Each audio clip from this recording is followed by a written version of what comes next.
Yazoo, Malaka.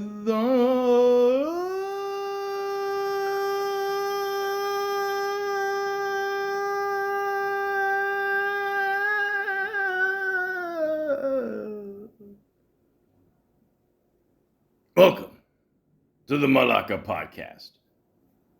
Hugh Jackman.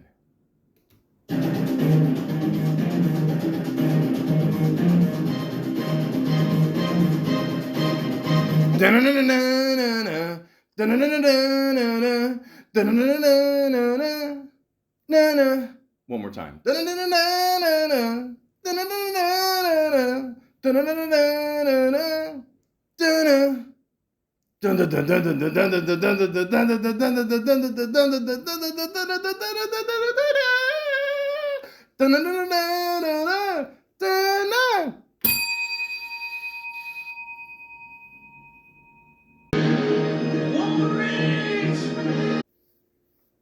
Ladies and gentlemen, that was a clip from the classic movie Red Dawn, and that was me butchering one of my favorite themes growing up. Ladies and gentlemen, I grew up loving the X-Men. And of course, if you love the X-Men like you were a 90s kid, just like me, you grew up loving the cartoon. And now they have the new cartoon, X-Men 97, which is also great. But as a kid, I was thinking to myself, when are they going to make a live action movie of the X-Men? And you had movies before that like Spawn and Blade 2 and Blade 3, unfortunately. We'll get to that later. But when are they going to make a live action X-Men movie? And then I thought to myself, again, because I always do that, who the fuck is going to play Wolverine? Wolverine is one of my favorites.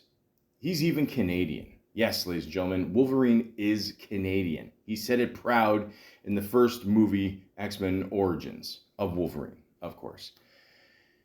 Very proud moment for Canadians. But who's going to fill these shoes? And it ended up being Hugh Jackman. He wasn't the first choice, by the way. But again, we'll get into that later. But it's crazy how he has just built his career from being, a Broadway actor to being an X-Men to doing all these other different things. And of course, ladies and gentlemen, I have to talk about Deadpool and Wolverine. But again, I'll get to that later. But I figure this is the perfect time to talk about Hugh Jackman and his career. So, of course, you got to go to Wikipedia, the free encyclopedia, because with prices today all over the world, it is just insane. To rent a one-bedroom apartment in Toronto, the average is about $2,500. Good luck. Here we go. Hugh Michael Jackman.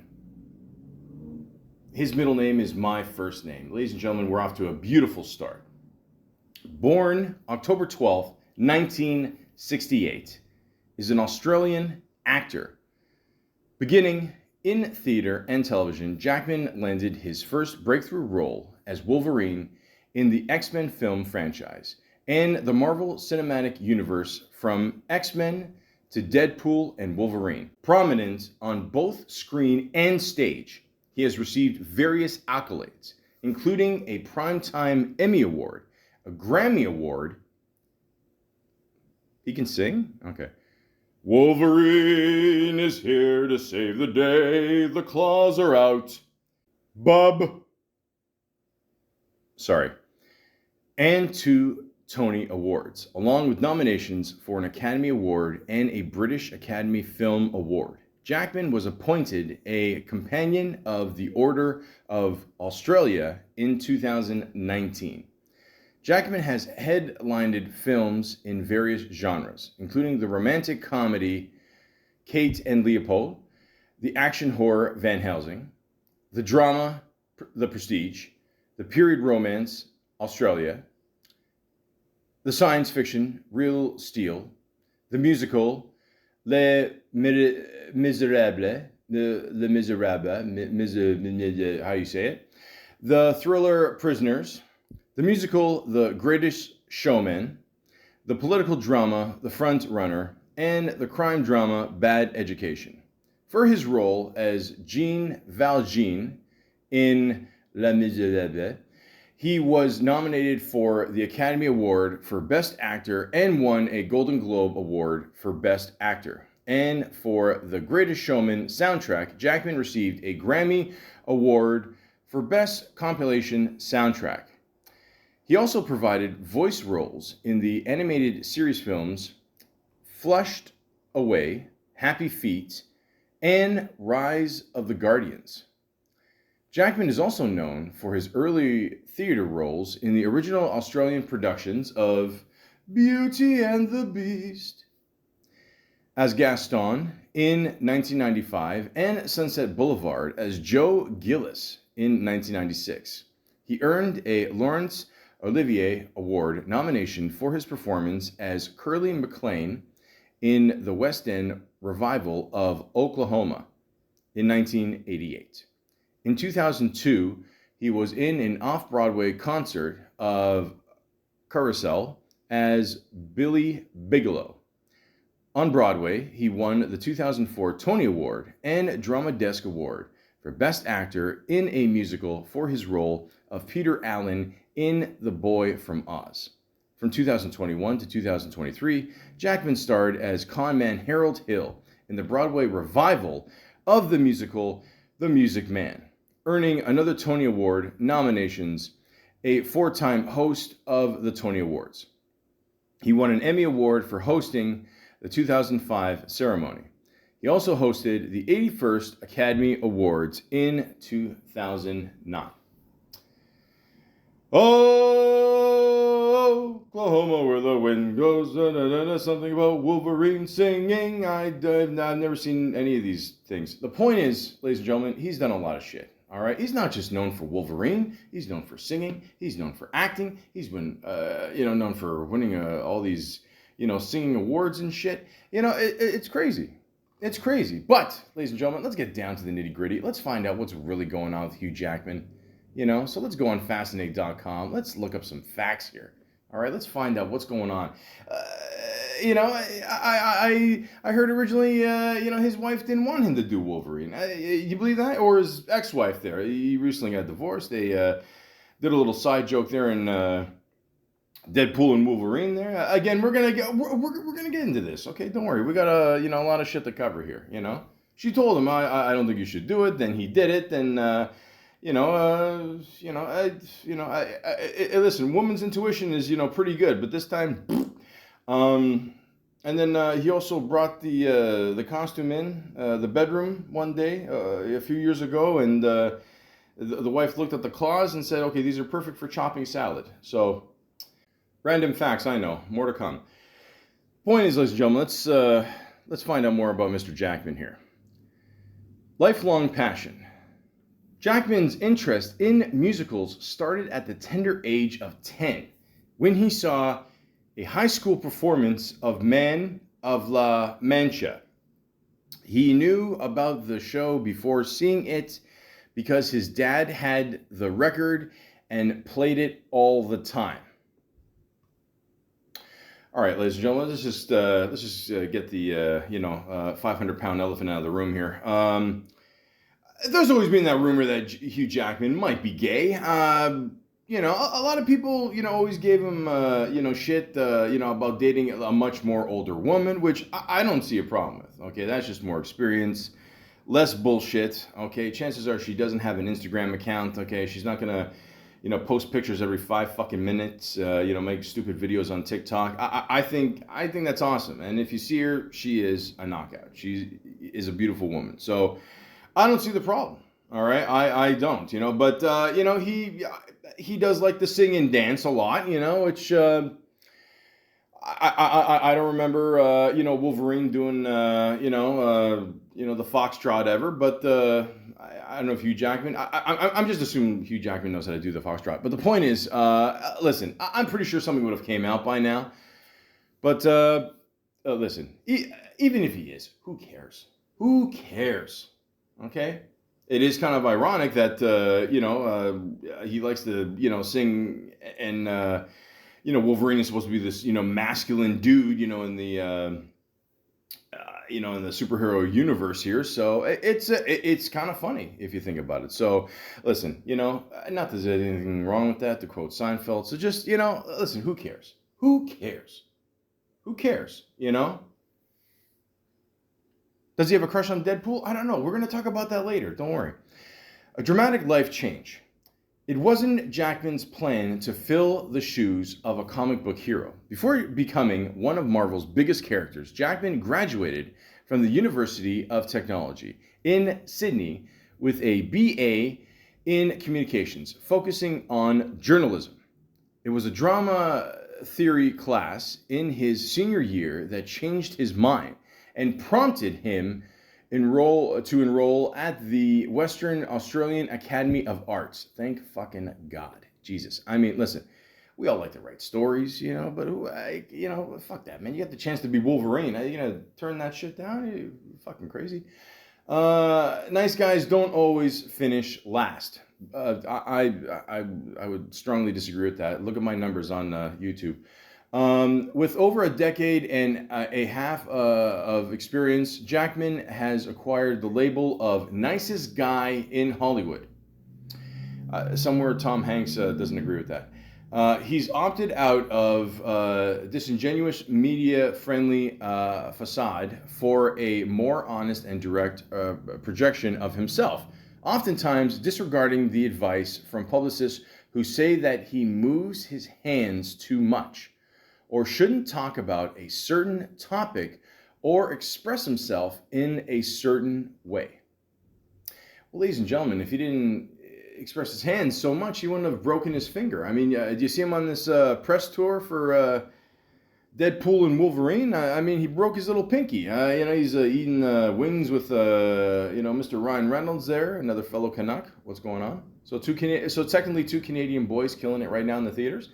He somehow broke his finger. How did he break his finger? He was cutting some lemons, of course. No, that happened a few years ago. He was cutting some lemons or something, and he sliced his finger, started bleeding profusely, and there you go. I don't know. He looked like probably Dan Aykroyd when he was making a turkey on Saturday Night Live. No, he was just doing a stunt and whatever, and it bent back, and there you go. That's it. The ADR, which is American Depository Receipts. No, it's not right. I don't know what it stands for. Who cares? The point is, the guy just keeps going. Okay, so a little broken finger is not gonna affect anything. Who gives a shit? That's it. He's Wolverine. He's gonna heal himself anyway. Who cares? A modern polymath of sorts. Okay, you know what? I'm just gonna stop reading these headlines. Go straight to the source here. I don't know what polymath means either. If I gotta pause this podcast every time I gotta look up shit, forget it. We'd be here 10 hours. Instead of 3. What can't this guy do? He plays the guitar, piano, and violin. Credits Meg Ryan to turning him onto yoga, and is a member of the School of Practical Philosophy. Once again, ladies and gentlemen, maybe teaching philosophy pays the bills. I have no idea. But the point is, thank God he became an actor, became Wolverine. I don't know. No. It's hard to believe that such a charismatic man like Jackman could play coy on the set of an Australian TV series, Corelli. Jackman harbored a huge crush on the leading lady, Deborah Lee Furness. Jackman reveals he wanted to marry her immediately. Despite being so young, he was in his early 20s when they met, and Furness is 13 years his senior. Listen, any young guy out there, okay, you're in your teens, your 20s, fuck as many older women as you can. Yeah, I said it, okay? Just fucking go out there. They will fucking train you, so you don't fuck up with girls your age. By the time you're in your 30s, you should be okay, If you're a premature ejaculator, hey, I can't help you. I learned that at a young age. It takes me, not forever to come, but, it takes, I'm saying too much. But the point is, just do it. Who cares? A lot of people give him shit for doing this, and come on, you're just jealous. That's all. Think about it. You're at work. You see your hot boss there. You want to fuck her, and most of us, at the end of the day, that's it. That's the best we got. But Hugh Jackman, of course, he's fucking Wolverine. Of course he, got the fucker, and later on, marriage, kids. There you go. That's it. It's I don't know. Jealous ones always envy. Did he ever have to actually get to fuck Jean Grey? I don't know. I never read comic books. I was too busy fucking older women. The pair tied the knot in 1996, but were unable to have kids even after trying for vitro fertilization. So they decided to adopt 2 children, Oscar and Ava. Since they have grown up in a life of privilege, Jackman admits that he's strict with his children and is constantly teaching them about respect and gratitude. That's nice. I didn't know that. I didn't know they adopted. That's crazy. But it was nice that they could adopt some kids. And yeah, make sure they don't get spoiled, or else come out the claws. Juggling an international movie star work schedule requires personal downtime. Between raising kids and maintaining a strong marriage to Furness. By the way, I really hope I'm saying that right. I mean, Furness. Furness. Maybe Furness? I don't know. I don't know. I'm still, I don't know. I'm like Macaulay Culkin in Home Alone. I'm still scared of the furnace is going to eat me, But then, after you're like, shut up. What a reference. Jackman practices transitional meditation. He's been doing it since he was 20 and says that it helps bring him some peace and quiet into his chaotic life. There you go. That's it. Sorry, I'm just picturing like Wolverine just, like in the yellow costume, just it was his legs crossed, sitting down, just, but it does work apparently. It does, it's, I just found out the Doc Rivers, does meditation too. So, I mean, did it help with Philly? Not really, but Jackman says he's the stricter parent, playing bad cop when he needs to. Imagine that, Wolverine being the bad guy. But what's funny too is I found out recently that Wolverine originally in the comic books was portrayed as the bad guy. Like he showed up in like a Hulk fight or something, and speaking of that, I just recently heard that they do want to make a Wolverine versus Hulk movie. Now, will Hugh Jackman be part of that? I mean, I can't picture anybody else playing, Wolverine, but I don't know. Who knows? But anyways, I digress. But still thinks he's a little more flexible than his dad was. Furness has more of the whatever vibe. I hear you, man. Listen. Yeah, you want to be a strict parent, but you don't want to be that dick parent either. You know what I mean? So, I just assume Wolverine would be more the tough guy in the relationship. I mean, that's, I wouldn't break out into any songs, kids, you were punished, or else you will get the claws. I'm going to learn how to say that one day. Before he was famous, Jackman paid his dues taking on menial jobs to make ends meet. He spent years working the night shift at a gas station as a teen and worked as a clown at a children's parties during university. He says these entertainment jobs were the hardest $50 he ever made, and that a 6-year-old once called him a terrible clown because he didn't know any tricks. Jackman admits that the kid was right. Well, first of all, that kid can go fuck himself. Second, listen, you got to do a lot of shit jobs. Yeah, I mean, but yeah, worst case, free gas. A natural performer, Jackman has always gravitated towards song and dance. He says it's in his blood and lives by the Australian saying, have a go. Have a go? Have a go, mate? Yeah, right. I think it's more British. Meaning nothing ventured, nothing gained. So what if you fail? Well, if you fail, I mean, like according to the cartoon, all your friends die, and I don't know, you're forced to wear the yellow suit again. So, unsurprisingly, when the opportunity to star in one of the most famous musicals out there came up, Jackman jumped at the chance, and he considers Les Miserables to be the high point of his career. That's bullshit. It was the knock on his door he had been waiting for.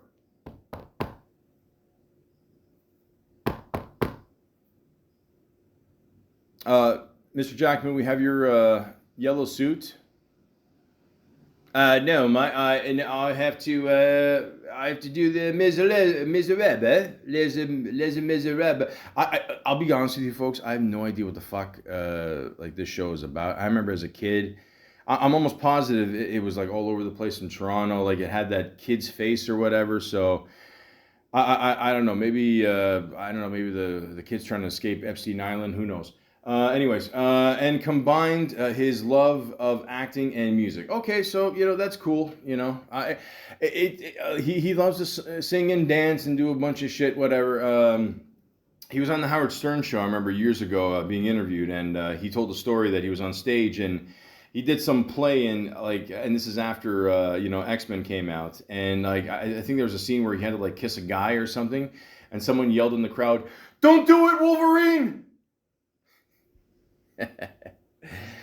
and then he probably did it. Russell Crowe is a dear friend of Jackman's. In fact, Crowe jump-started Jackman's fire-hot career by referring him for the role of Wolverine. Yes, that is true, ladies and gentlemen. But also, that's not the person I was talking about before. There was someone else that was going to play Wolverine. I'm going to get to that. Relax. Relax, mate. So originally, yeah, they did want Russell Crowe, to be Wolverine, which could have been interesting too. I mean, at this point, it's hard to imagine anybody else but Hugh Jackman doing it. But but at the time, he was doing Gladiator, and or just finished Gladiator or something like that, and like he just didn't want to be. I don't know. He just didn't want to do it. I mean, he was doing Gladiator. I mean, come on. I mean, they both won in the end here, so don't worry. Well, yeah, there you go. That is a good friend to have in your corner for sure. Jackman was asked to host Saturday Night Live in 2001, but there was only one little problem. Jackman wasn't familiar with the show at all. Producers had to send him tapes so he could familiarize himself with the tone and format of the show. He later said that his favorite was an episode hosted by Conan O'Brien. Well, who doesn't love Conan? Ladies and gentlemen, I'm not going to lie. I don't like Jay Leno. Fuck him. Fuck Johnny Carson. Yeah, I said it. Okay. Why don't you talk to the comedians that didn't get invited to the couch? Okay. And by the way, can you imagine today if like a white late night host was didn't invite a black comedian to the couch? Yeah, that wouldn't cause any problems. But the point is, okay. Conan and Letterman were always my favorite. So yeah, Conan is awesome. I love the podcast he does now. I mean, me after NBC, I would have taken that, 40 million and just bought my own Greek island and, I don't know, put on my own play. But women only. The point is, yeah, I said it. Okay, it's every guy's fantasy, ladies. Sorry to, burst your bubble there. Okay. The point is, we all don't look like Wolverine. Okay. The point is, I'm sure he did a good job. I mean, it's, acting live and all that, so he should be used to that, doing the whole song and dance shit on stage. When you're playing Wolverine, it's not out of the ordinary to get a little banged up on set. That's what Jackman presumed happened to him when he discovered a mark on his nose in November 2013. His mark, however, was diagnosed as a basal, is that how you say it? Basal? Cell carcinoma, a form of cancer. Oh shit. Although it's mild, Jackman has been treating the disease ever since. Wow. Okay, I did not know that. Wow, so it's like over 10 years. All right. Hope the guy's all right. I mean, I hear after 10 years, you get rid of the cancer, 10 years remission there, and then it should pretty much be gone. So, yeah, I did not know that. That's crazy. Again, proving that he's not really Wolverine. He can't heal himself. But yeah, I hope he's doing all right, man. Well, the podcast got a little grim there. Anyways, although hey, I'll try to lift it up. There you go. I stole that from a job once. I think I said the story already. Anyways, although physically fit in many other arenas, Jackman is very nearsighted. When he isn't wearing contacts, the actor suffers from exceptionally blurry vision and reportedly can't accurately read teleprompters. As a result, he has to rely on memorizing his lines. Well, there you go. I mean, he's an actor. Of course he can memorize his lines, of course, Worst case scenario, you just whip out the claws, you can just write the, fucking essays on that shit. But yeah, man, you do what you got to do, okay? I mean, listen, Mr. Jackman, if this is your biggest problem, consider yourself extremely fucking lucky, all right? I mean, my God, okay? You think it's tough being Wolverine, try looking like the Blob growing up. Jackman's outstanding career has Wolverine holds a world record. He's the actor with the most superhero films appearances. And he's also the only actor who is in all the films in the X-Men franchise. Was he in the last one? Or I know this was written a while ago, so I don't think he was in the last X-Men. I don't think so. And thank God for that. But I don't know. I heard a thing recently that Wesley Snipes broke a record or something for being or making the most appearances or something as a Marvel character. So I don't know. But again, Fascinate.com, you've given me so many facts over the years. I'm not going to fault you. The point is, the man is busy. I mean, he always... listen, someone tells you to be Wolverine for the rest of your life, you fucking run with it, all right? That's it. To help suit up for the role of Wolverine, the 6'2" and lean Jackman had to undergo some serious creative shortcuts to better portray the short and stocky Wolverine. Jackman was shot from unusual angles, and directors made co-stars wear platforms to make him seem smaller. Okay, so again, let's get this out of the way, all right? And this is something I never even thought of till years later. Now, obviously, I should have known this watching the cartoon. Wolverine is like this little guy. I mean, he's like, what, 5'2", 5'3", something like that? Hugh Jackman is 6'2". Okay, so, of course, even if you are 5'3" or whatever, you're still going to look bigger on screen, But on top of that, he's going to look way bigger, especially, probably the average actor is like, I don't know, 5'8", 9". I mean, who knows? I'm just assuming. I don't know. Hey, listen, speaking of Wesley Snipes, I was shocked to find out that his height is only 5'8", so and that dude can kick some ass. But the point is, you don't even think of it. I mean, he's so good as Wolverine. I mean, you just ignore that he's like a foot taller. So yeah, a lot of scenes like when he's crouching down, with the claws and everything, it does make him look smaller. So I'm assuming that is a strategy of him, making himself look, not as big. But hey, man. You do what you got to do. Jackman took on The Rock's nutrition plan, a carb cycling diet. I've been on the same diet for 42 years. How come I don't look like this? To play Wolverine. On weight training days, he'd take in carbs. Okay, that's so far what I do. Minus the weight training, of course. And on non-weight training days, he'd have low carbs and healthy high fats that include avocados, nuts, and seeds. Okay, that's where you lose me. And mix-up gave him fuel to train, but also allowed him to burn more fat. Okay, well...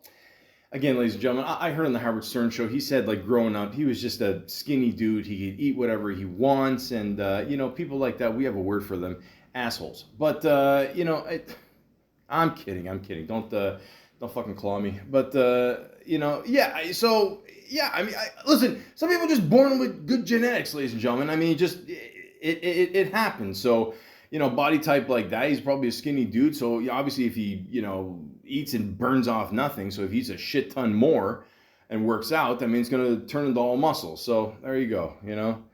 Some guys have all the luck. Some guys get all the fame. I already sang that song in another podcast. The point is, he's a fuck. Listen. I think I've said this before with other people. If the aliens come landing down, I stand next to Hugh Jackman. And if they need like another race of human to keep the population up in the world, I'm getting the laser. Jackman had to stick to a clean eating diet of 6,000 calories, which is what I consume by 12 a day to bulk up. That's 6, sometimes 7 meals a day. Talk to me when you hit 10, buddy. It's a rigorous diet that definitely no piece of cake, literally.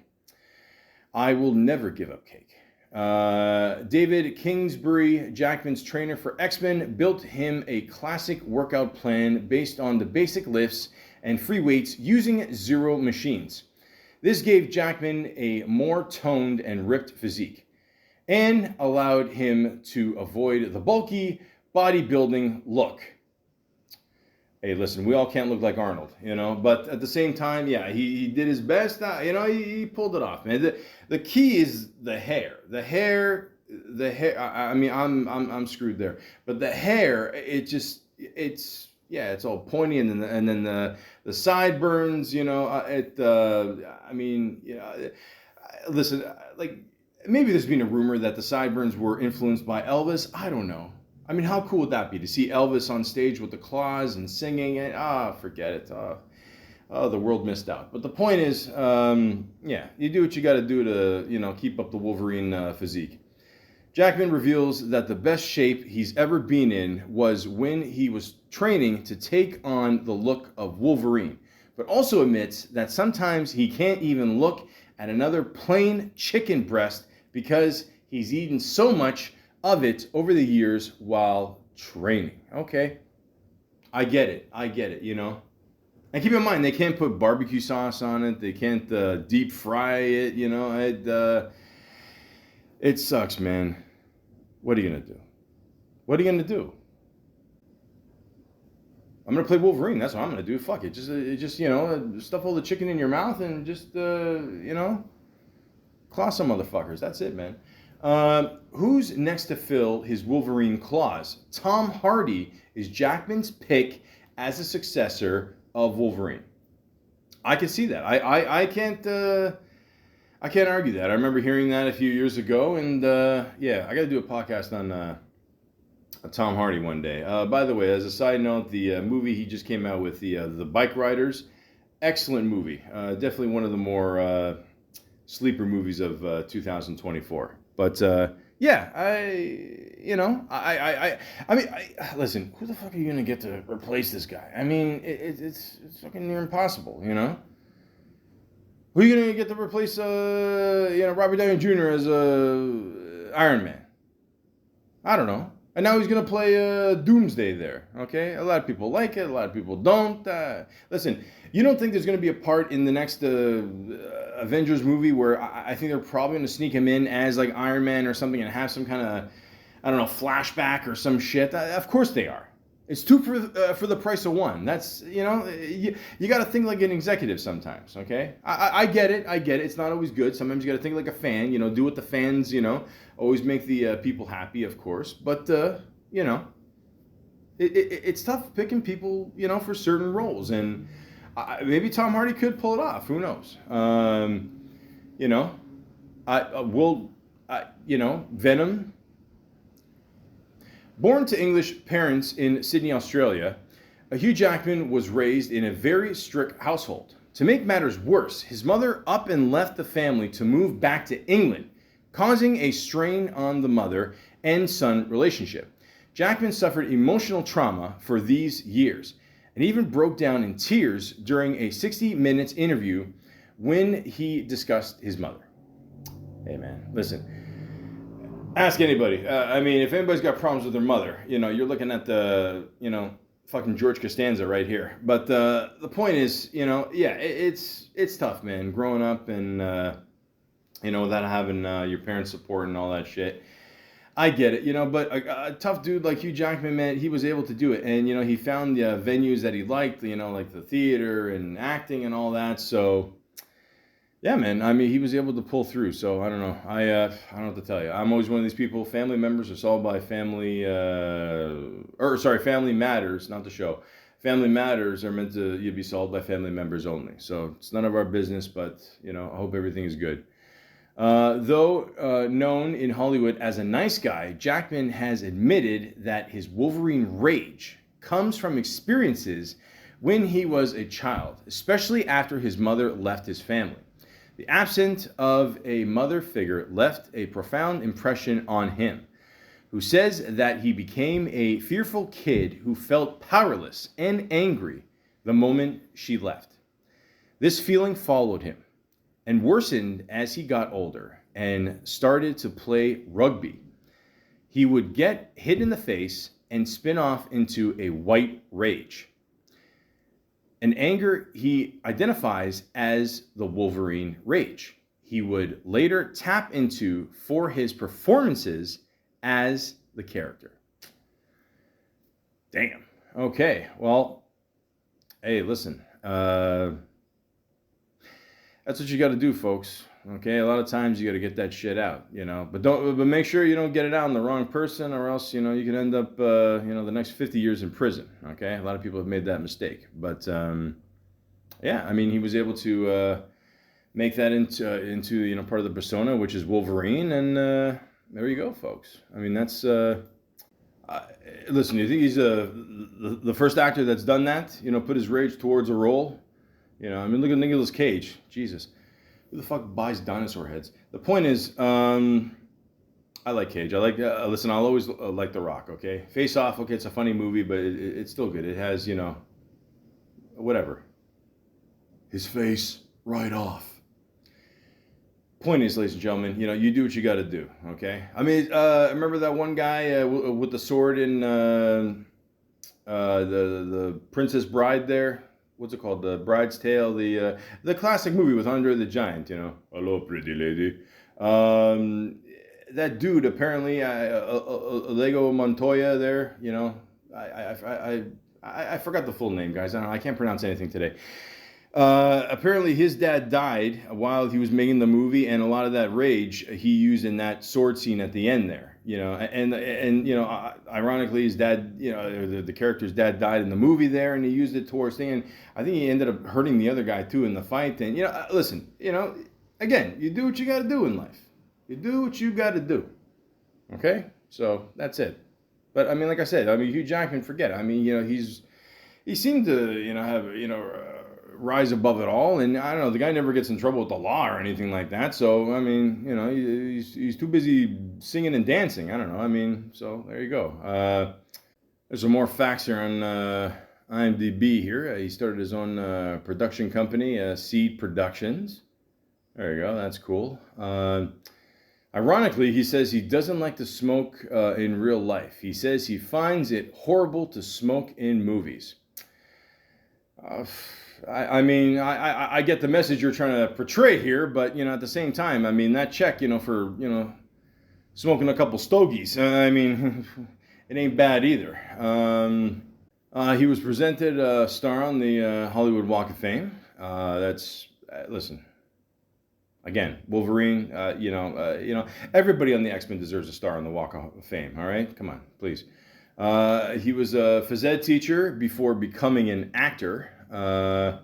Imagine if Wolverine was your gym teacher and started dancing. Started his and owns a line of coffees and coffee shops in New York called Laughing Man Coffee, in which he donates his proceeds to needy children. Oh, that's nice.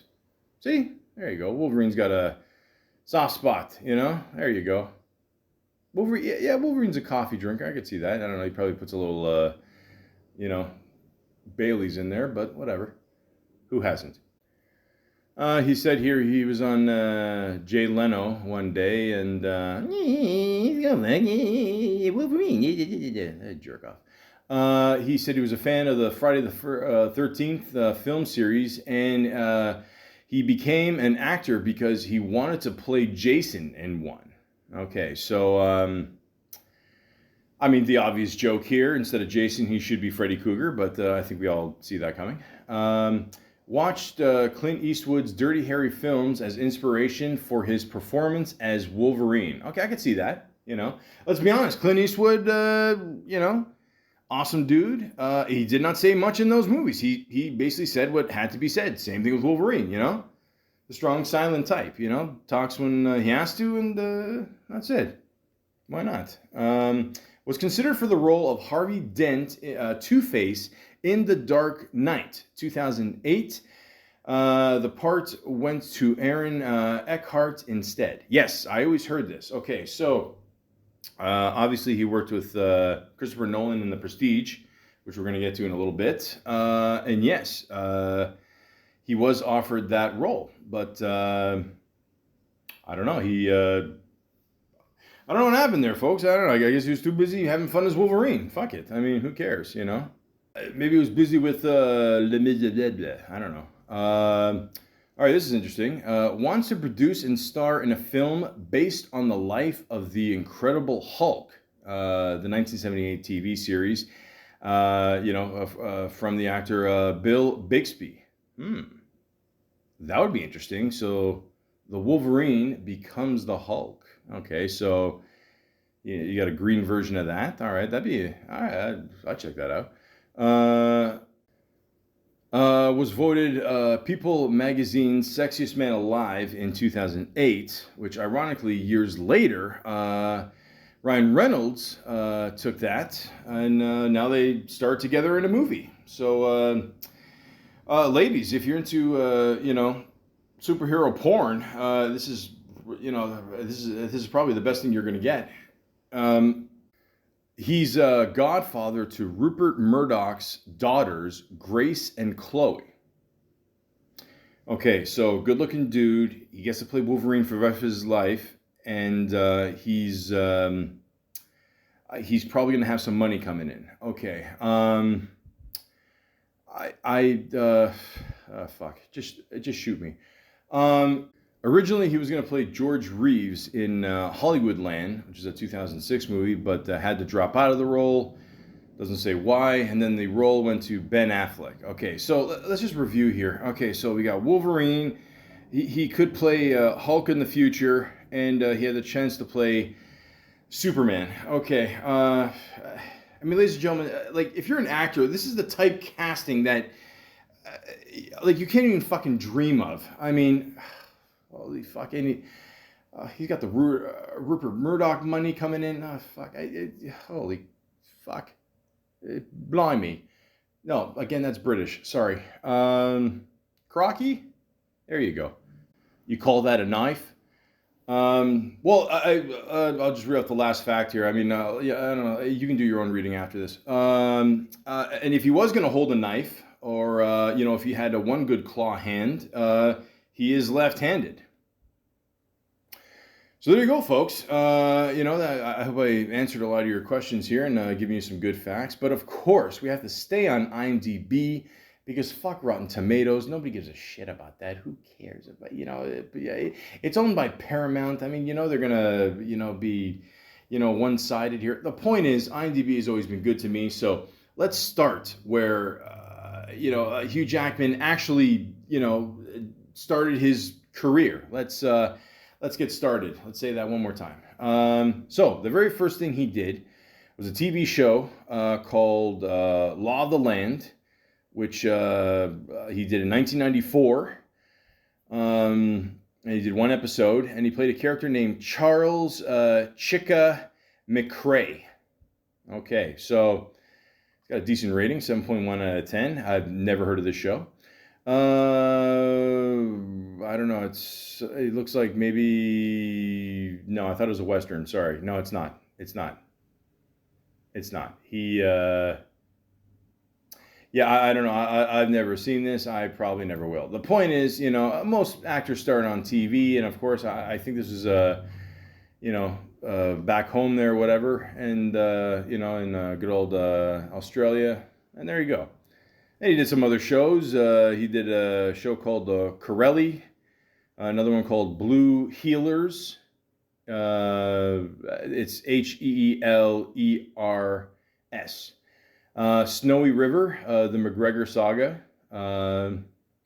Halifax FP, Paperback Hero,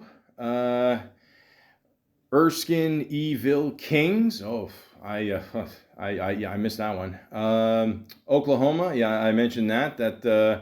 Listen, I'm not gonna lie. I've never seen any of these. I've never heard of any of these. The closest thing to Oklahoma I ever heard of was when they sang it on Sesame Street there, and they kept fucking it up. So it's there you go. But ladies and gentlemen, he did this for the next 5 years about. Yeah, there you go. And then magical thing happened in the year 2000, the new millennium. Okay, so like I said before, we got superhero movies before this. A lot of them were like TV movies, low budget, but we got some good ones. We got Wesley Snipes in Blade. We got Spawn, starring Michael J. White. That kind of got the ball rolling a bit. But, we're all wondering, like, when are these movies going to get the proper respect they deserve? Like, the proper production, all this shit. I mean, like, when is it going to actually happen? And finally, in the works was a little movie called X-Men in the year 2000. What a way to start off the whole new millennium. And, it was crazy. This was an event, ladies and gentlemen. I mean, since I was a kid, like I said, we were all waiting for this movie to come out. Directed by Bryan Singer, starring like just an insane cast of people. So for those of you who, been living under a rock the last little while, I'm going to tell you the little description here of X-Men. In a world where mutants, evolved superhero humans, exist and are discriminated against, two groups form an inevitable clash. The Supremacists, Brotherhood, and the Pacific's X-Men. Did I fuck up one of those words? Absolutely.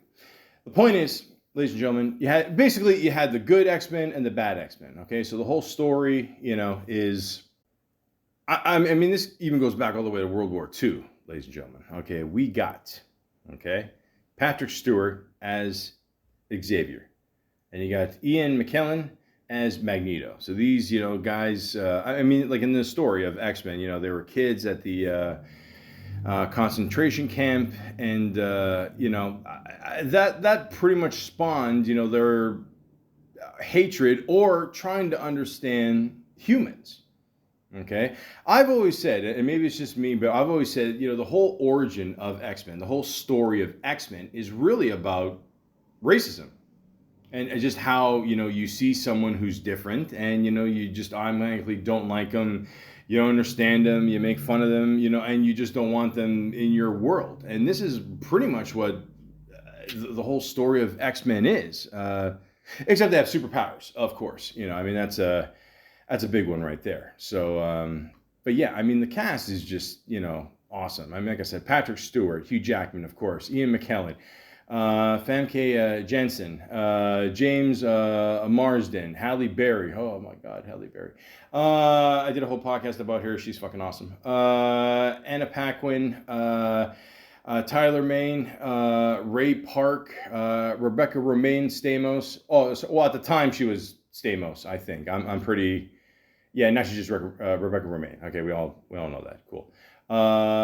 Listen, that was a big victory for the Greeks too. And speaking of Greek, by the way, I wanted to say this, okay? I wanted to save it to the end, but fuck it. Let's go with the flow here. Hugh Jackman found out that his grandparents are of actual Greek descent. Okay, so on top of everything, that's clearly going wrong in Hugh Jackman's life, he's also a Greek god. So, listen, I don't usually ever get jealous of people, but if there's one guy to be jealous of, it's Mr. Hugh Jackman. Jesus, but at the same time, he's a nice dude. He's not, like a dick about it. So It's all good there. But the point is, ladies and gentlemen, when this movie came out, it was just insane. Insane. Everybody had to see it in theaters. Of course we did. My God, how the fuck could we not? Been waiting for this movie for fucking ever. And of course it did, awesome at the box office. I mean, keep in mind, this is the year 2000. The budget was only, and when I say only 75 million, I mean, they make movies now that are, like fucking 300 plus million or whatever. But back then, the budget was only 75 million. But again, they had big faith in this, of course. But the opening weekend in the US and Canada was 54 million. So, yeah, I had a good sense that they basically got their money back in the first week, whatever. But total US and Canada gross, 157 million. And worldwide gross was just about $300 million. Okay? So, obviously, we've all been waiting for a hit movie like this. I described most of the shit that Hugh Jackman had to go through, to prepare for this role, the workouts, the eating, all that shit, you got to do what you got to do. But again, ladies and gentlemen, he was not the first pick to play Wolverine. Now, I did mention Russell Crowe before, but do you know who was the first person that they picked? Huh? Do you know? I'll tell you. It's okay. The suspense is over.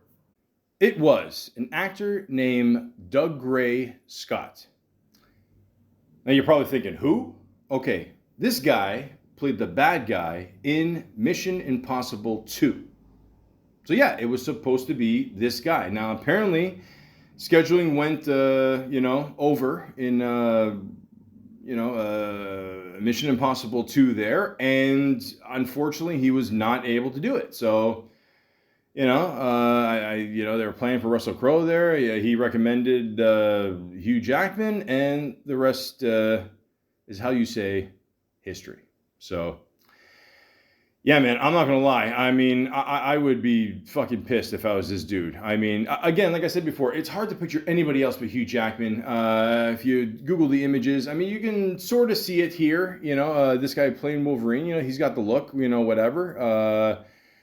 They digitally put the suit and the sideburns and all that shit. But yeah, man, I'm gonna fucking fire my agent. I mean, Jesus, and again, I'm not trying to rub it in the guy's face or nothing, but that that sucks, man. Honestly, like it really does. And again, it's probably something that was obviously out of his hands, whatever. But I mean, man, that fucking sucks, man. I mean, Jesus, yeah. I swear to God, I'm not trying to rub it in or nothing, but.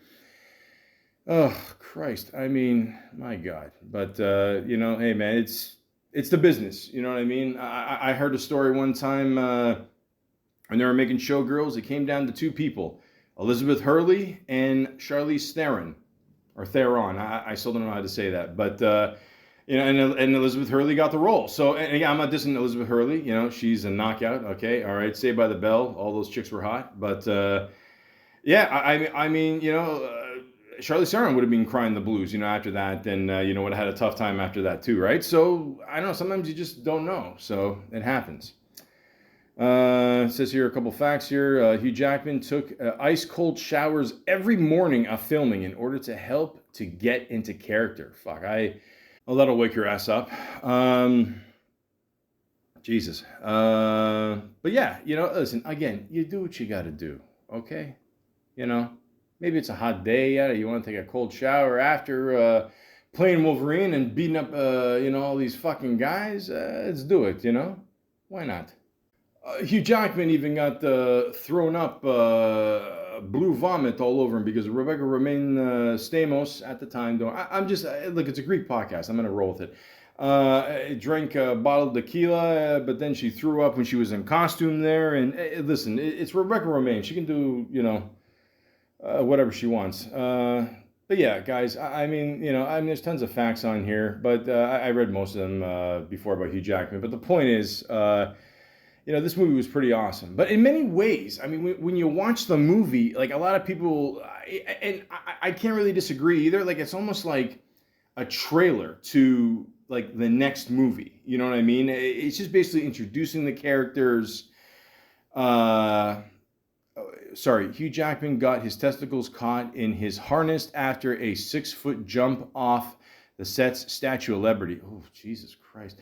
Oh, Madonna.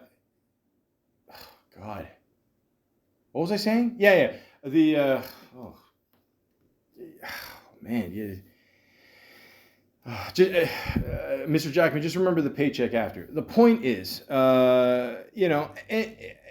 listen, it's a great movie. Don't get me wrong, but yeah, I mean, like it was almost like a bit of a tease. It's like, fuck, man, we want more. I mean, even the way the movie ended, where it's like, that's it. Like, we got to get a little more than this. So, but yeah, we ended up getting a little bit more a little bit later, but. We'll get down to a bit, but the point is, ladies and gentlemen, I mean, if you're an X-Men fan like me, we waited a long, long time to get this movie, and we finally got it, and I mean, let's be honest, it basically started the whole, superhero franchise thing. I remember I was watching, it was Jay and Silent Bob Strike Back. I think Jason Lee said something like, like after X-Men, all the studios were buying all the comic books, buying all the properties, because they're like, holy shit, this is going to be the next big thing. And we're in 2024. It still is. I mean, maybe, well, listen, Marvel had some clunkers over the years, okay? I mean, COVID was rough for, a few reasons for Marvel too. But the point is, and DC too, but I mean, look, what are you gonna do? What are you gonna do? Yeah, people still want to go out there. They still want to see their favorite superhero on the big screen. So, but still, 24 years later, they're still doing it. So, I mean, kind of got the ball rolling here, and of course, Hugh Jackman playing Wolverine. Like I said before, I mean, people didn't even care. He was this big dude. He was just, he just fit the role so well. The way he talked, the way they did the hair, it was perfect. I mean, it was awesome. So, yeah, man, kudos to everybody part of that movie. And, yeah, we're all looking forward to more stuff. And, of course, after this, I mean, Hugh Jackman, I would say his career started taking off after this. He did a movie called Someone Like You, which I've never heard of. And I don't know. It's Swordfish. Okay, so Swordfish is a decent movie. It's nothing like, whoa, oh my God. I mean, it has some cool scenes, like the one scene where they actually did, they partly digitalized it, whatever, but it was an actual, helicopter or plane, whatever, holding a bus for a short little while over a city. So that is pretty cool, but cool little effects here and there. The story itself, it could have, used a little bit more work, but I don't know. I mean, like, again, you're Hugh Jackman, you're like, okay, I'm going to work with Travolta. I'm going to work with Halle Berry. Jesus Christ. I mean, Halle Berry alone, I'm there. I mean, the one scene where, she got topless there, okay, got paid a cool $500,000. If I was Halle Berry, I said this before in the podcast I did about her, I would have asked for $1 million, because then for the rest of your life, you could say these are $1 million tits, plain and simple. But $500,000 is nothing to sneeze at. They shot that scene, I believe, 3 times, because I think the first 2 days it was rainy, which is ironic because it just rained right now as I was making this podcast. But yeah, for a guy, it's really hard to, survive 3 days seeing Halle Berry's tits. I mean, my God, life is good. The point is, okay, I think Hugh Jackman said after a while, or, he said, oh yeah, I was tired of seeing her tits. Listen, again, the whole gay rumors, let's just, we don't know this. The point is, okay, you're getting paid to see these. It is, what a, God, did I pick the wrong career. The point is, you got Travolta, you got Halle Berry, Don Cheadle, Sam Shepard, Vinnie Jones, who, to be honest with you, I think on a good day, I think he scares me more than Hugh Jackman playing Wolverine. Dre De Matteo, who apparently is on OnlyFans. She doesn't get nude on there. But I do find it funny that she did say she she's already made more money in 1 year than she ever did on Sopranos, which which really gives you an idea how much HBO pays for, unless you're James Gandolfini, rest in peace. But yeah, I mean, this is a decent movie. It's some it's rated a 6.5, which is perfect. I've always said if a movie's rated 6.5, it's kind of on the cusp if you're gonna like it or you're gonna trash it, or it's perfect. One of those movies where you're not doing anything on a Sunday, you're just chilling, pop it in, have a good time. That's it. Yeah. Do I believe that Hugh Jackman, a guy who looks like he's been doing male modeling for 20 some years of his life, can be a computer hacker? Sure, why not? The point is, it's a decent movie. The Soul Patch with John Travolta, it's very distracting. But again, he shared a common thing with Hugh Jackman, the whole dancing thing. Apparently, John Travolta did some dance contest between, shoots there. And yeah, so point is, ladies and gentlemen, it's a decent movie. I mean, if you want to check it out, cool. It's up to you. I would. Next movie he did was Kate and Leopold. Listen, I'm straight. I don't have any desire to see this movie. This is clearly, something for the ladies, so have fun. So finally, after 3 years, okay, we got our X-Men movie, we got our feet wet with that one, okay. X2, X-Men United comes out, and holy shit, okay. Like I said before, this movie makes the last one look like a fucking trailer. You could tell this one, they went way more, all out with this one. I mean, the special effects are awesome. Let me just read here. When anti-mutant Colonel William Stryker kidnaps Professor X and attacks his school, the X-Men must ally with their, arch enemy Magneto to stop him. There you go. I'm sorry. They're playing the trailer. I got distracted, man. It looks fucking awesome. I want to watch this movie again. I haven't watched this one in years. I just remember it fucking kicking ass, and this was the real X-Men movie we were waiting for. Of course, most of the people are back. You got Alan Cumming as Kurt Wagner, which that opening scene with him, doing the whole character there as Nightcrawler, fucking killed it. I mean, you couldn't have picked a better guy. Apparently, he never wanted to play the role again. He said he didn't. I don't think he did, right? Yeah, he. I don't know. He said he didn't. I don't know. It was too much for him or something shit like that. I don't know. I think he could have kept going. I thought he was great as the guy. But yeah, you got the Sean Ashmore here, another Canadian boy. I can't tell the difference between him. Do you know he has a twin brother? I don't know which one is in this movie. I don't know which one is in Smallville. I don't know which one played Terry Fox in that TV movie. I'm so confused, but I don't know. I'm gonna assume they both kick ass. The point is, this movie kicks ass. I mean, my God. Okay, the special effects were upped, of course. Surprise, surprise, ladies and gentlemen, this movie was also a success. All right, we all know that. Of course it is. It's X-Men. So, of course, the budget goes up another 40 mil. Why not? And then total worldwide gross was 407 million. There you go. Boom. Making back its money. No problem. So, and then some. So, of course, at this point, it's definitely going to be a trilogy. For sure. And the third one, yeah, we all know it's going to be the best one, right? The point is, this movie kicks ass, okay? And one thing I just found out recently, again, obviously I'm going to get to Deadpool and Wolverine soon, hopefully in the next hour. And I always did wonder why they played, like, of all songs in the beginning of that movie, Bye Bye Bye by In Sync, I thought it was a whole joke, I don't know, just, whatever, maybe 90s nostalgia, or I don't know when the fuck that song came out, who knows. Or maybe it was the early thousands. No, it was the early thousands. Yeah, what the fuck am I saying? I don't know. Who cares? I'm just glad boy bands are gone. The point is, there's a scene in this movie where the one guy there, the I don't know, the Heat guy. I don't know what's his name. The fire starter. Yeah, Twisted Fire Starter. He like adjusts the radio, whatever. And he's I can't stand silence, and then the song comes on, and Wolverine is annoyed by it. So that's why they played this song, because he's doing the whole fight scene with the skeleton there. I'm gonna get into that. Don't worry, ladies and gentlemen. I'm on top of this. But the point is, this movie kicks ass.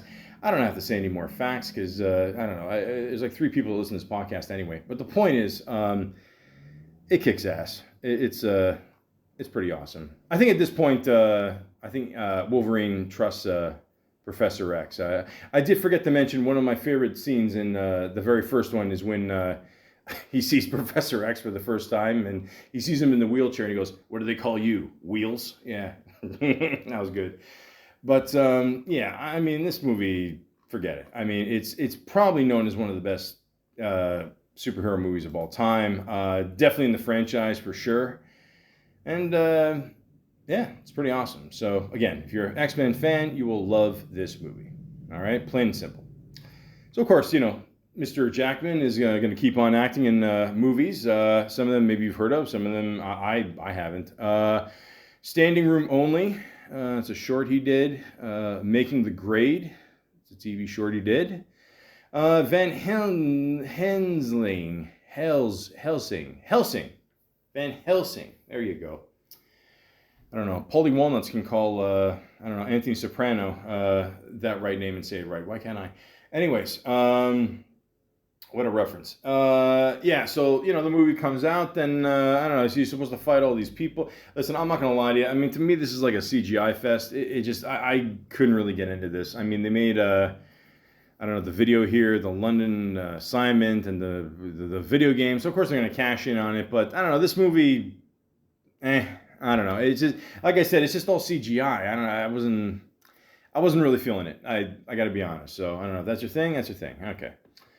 And of course, okay. So, like I said, after him fighting vampires or whatever, he's got to go back to his roots. Okay, so they got to make at least one more X-Men movie. So, of course, they make in 2006 X-Men: The Last Stand, and at this point, you feel you can't stand any more X-Men movies.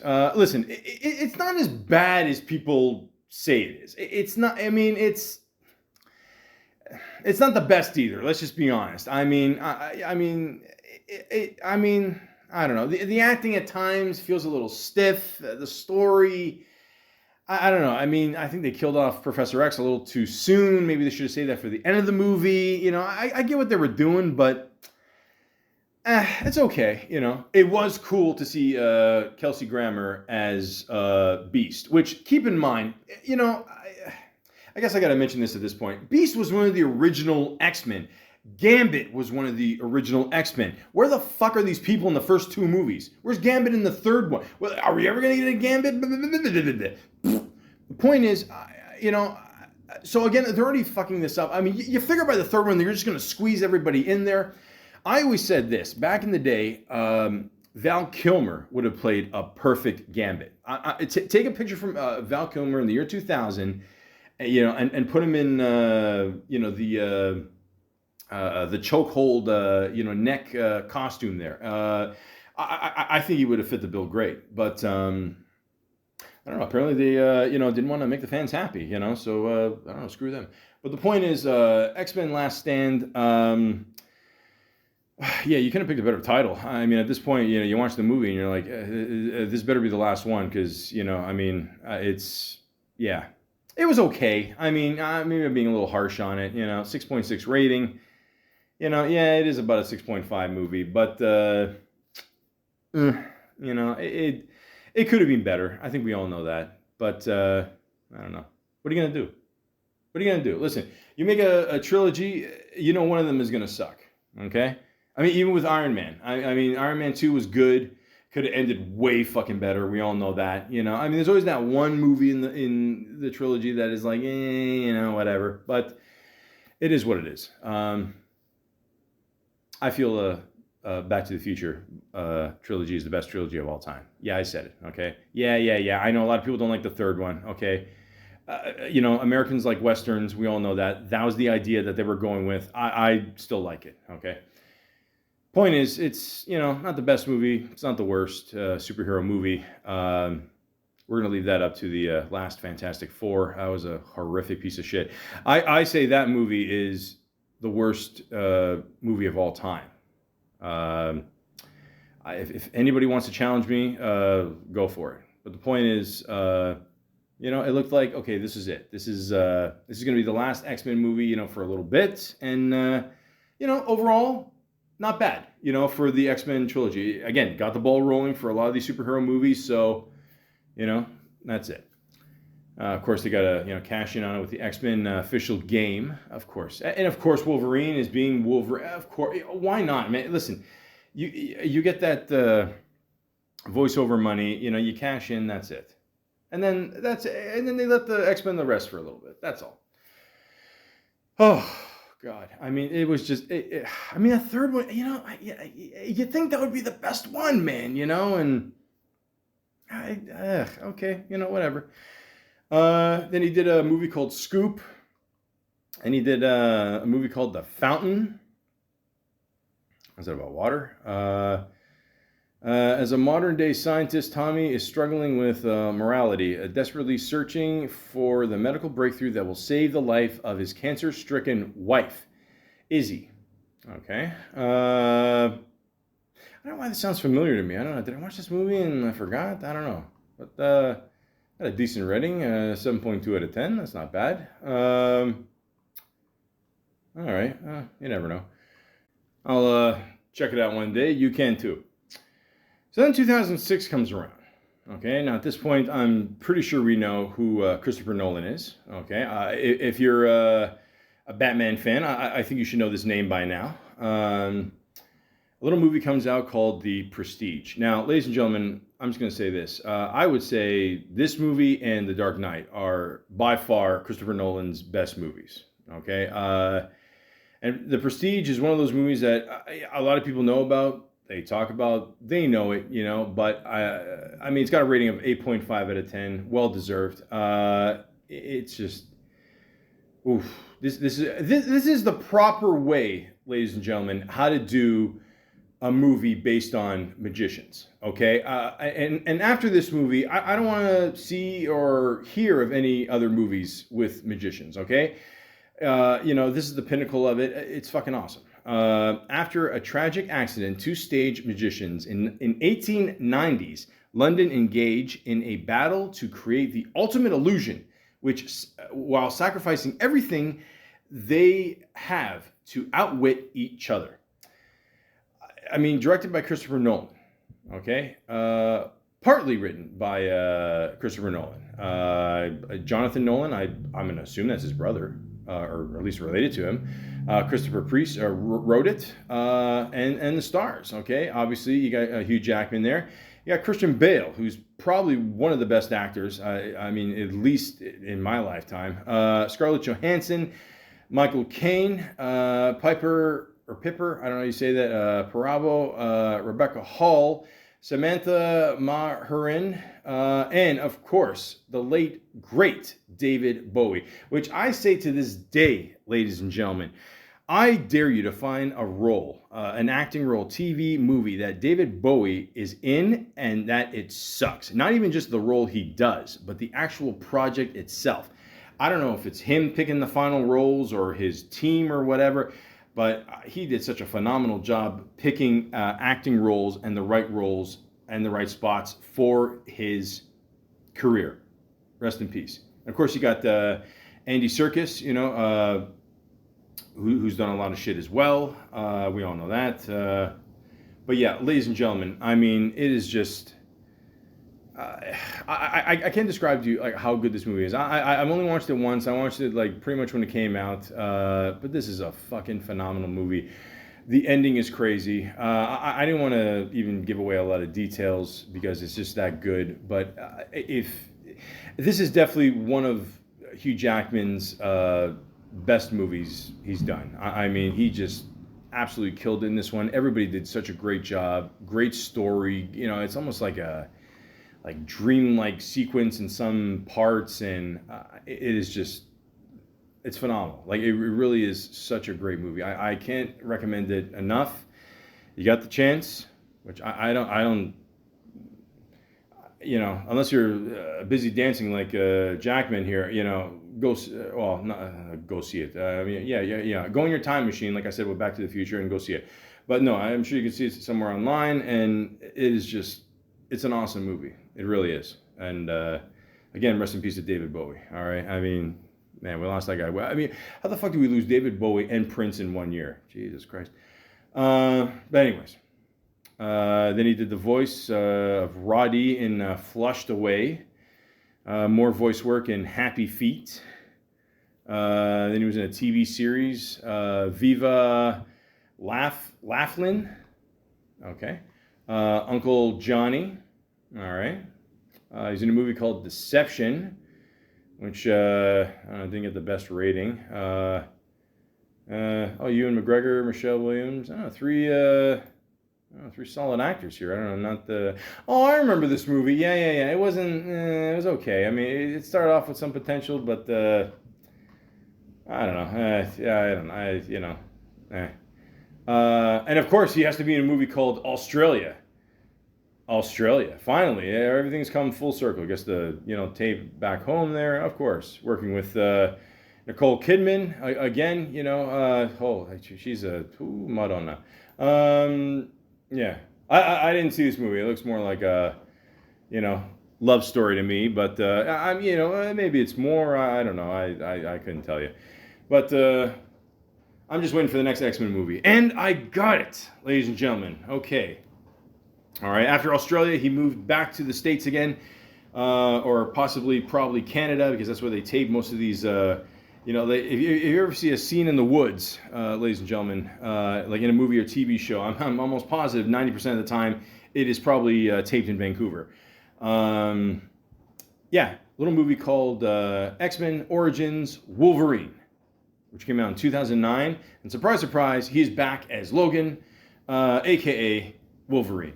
So, okay, so, listen, we all knew the most popular character in X-Men and forever will be Wolverine. We all know that. It's big shoes to fill to find the right person for the part. I told that story already. So now we're like, okay, years have passed. What can we do with Wolverine and, give him his own little origin story, create the...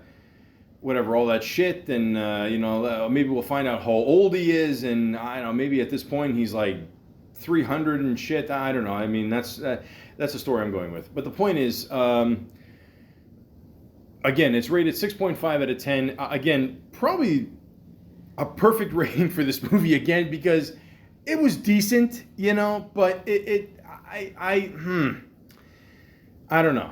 I mean, some of the special effects in this movie did not look like it should have been made in 2009, maybe 2000, but again, I don't know. I think in this movie, I forgot if it's this one or the next one. I'm pretty sure it's this one where there's a scene where he whips out the claws, and I don't know. They almost look like paper mache. It's just brutal, man. I don't know. Like it's decent, And the problem is, ladies and gentlemen, this movie got leaked before it came out. Apparently, Hugh Jackman was instructed, the movie got leaked, and he says, okay, how much will this affect? Blah blah blah blah.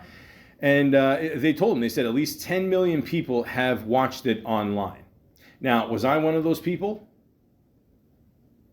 The point is, the movie was not done yet. Like, if you watch the movie, and again, I'm not saying I watched the movie, but I heard that the movie was not done. Like, you would watch certain scenes, and I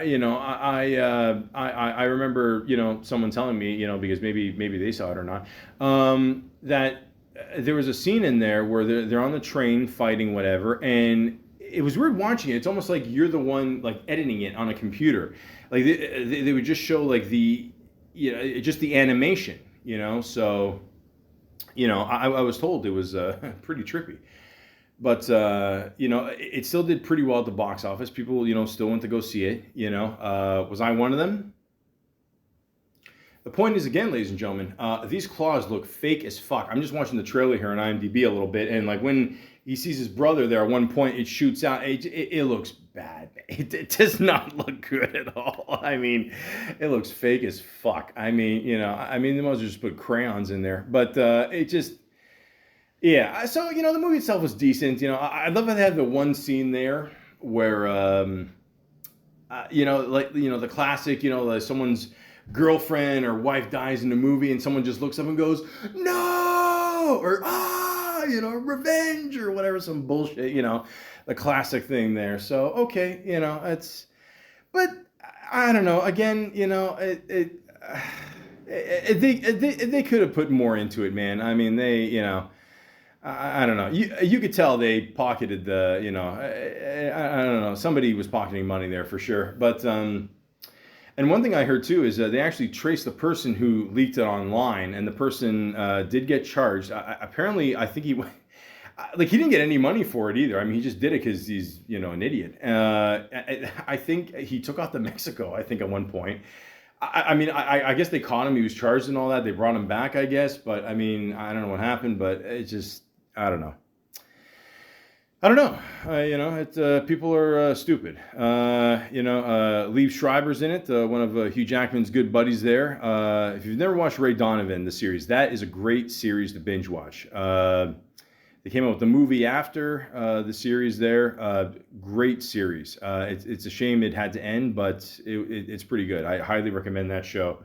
Of course, you got Ryan Reynolds in there playing Wade Wilson, a.k.a. Deadpool. Now, ladies and gentlemen, at this point, I had no idea what the fuck Deadpool was. I don't know. He was, such a sarcastic prick, who loved his golden guns. So then, when they have him just look normal like Ryan Reynolds, and then they had him, I don't know, transform into somewhat of a Deadpool. I don't know. He looked like even the effects there looked like shit. He looked like, I don't know, like a piece of clear sheet metal. I don't know what the fuck was going on here. Somebody, whoever was editing this shit, I mean, really, I don't know, line their pockets. But, I don't know. It's just, I did find it funny, though. Like, at one point, they did say, oh, they finally found a way to shut you up. Now, I just thought it was funny. I didn't know Deadpool was this, crazy dude later on, because, again, I don't read comic books. I like to...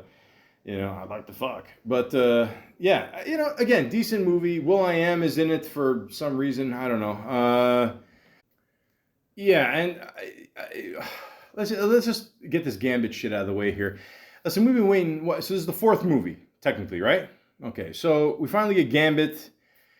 He sucks too, man. Everything about this movie, I don't know, it fell flat, man. I mean, I don't know. Like nobody... Did anybody do research when they did these movies? Or, I don't know.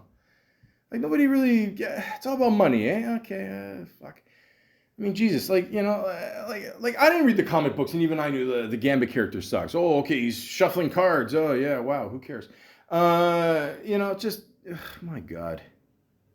There was a funny story, though, that apparently, Hugh Jackman loves to walk around naked and shit, and the one scene where he's running around naked after the experiment there, he turns a corner, and there's all these women flapping $5 bills in the air. Just wait. Listen, if there's ever a doubt, I mean, listen. If one day I'm just saying this just for the sake of argument. If Hugh Jackman ever does come out as gay one day, okay, there's gonna be a lot of women out there that are gonna be really fucking pissed. So, I mean, I don't know. Maybe he's gonna tell a tell-all book in the future. Who knows? But the point is, I'll love him forever for Wolverine. Despite I don't know, 2 out of the 4 films being okay, but so far. But the point is, I mean, it still did well, despite the leak and, the reviews and all that. Still did okay. Like $150 million budget, overall gross worldwide, 373. So even if you add the leak, okay, so let's say, I don't know, 10 to 20 million, okay, it's still a decent gross, but when you make a movie for 150 mil, you kind of want to make at least $500 million. That's just me, because again, a lot of people don't know this. They don't include a lot of the advertisements and all that. That could go up like at least 20, 30 mil by itself. You're assuming a movie like this, they're going to advertise the fuck out of it. Posters everywhere, online, all that shit. So, but like I said, it was a it was decent. It had its moments, you know. But a funny thing too about the Lee Schreiber's character, they said that they gave him a muscle suit that because they wanted him to gain like 40 pounds of muscle. He said, "Fuck it, I'm gonna just do it myself." He was kind of like insulted, you know, that they would ask him to do that. But I don't know. Bobby on Sopranos there had to wear a fat suit for the first for his first 2 seasons on Sopranos there. Which, by the way, in the 3rd season, there's a scene where he's sitting on the couch and it looks like he's gonna like have a litter of like 30 puppies or something. It looks like just one big spear. Yeah, the shit had to look fake. It didn't, forget it. He would have played the Blob in this movie, but the Blob was in this one, right? I'm pretty sure. But the point is, it was okay. But again, I think we can do better. So then he did a movie. He did many movies after. But of course, they had to do the video game. Of course, cash in on that. They got him to play the voice. Why not?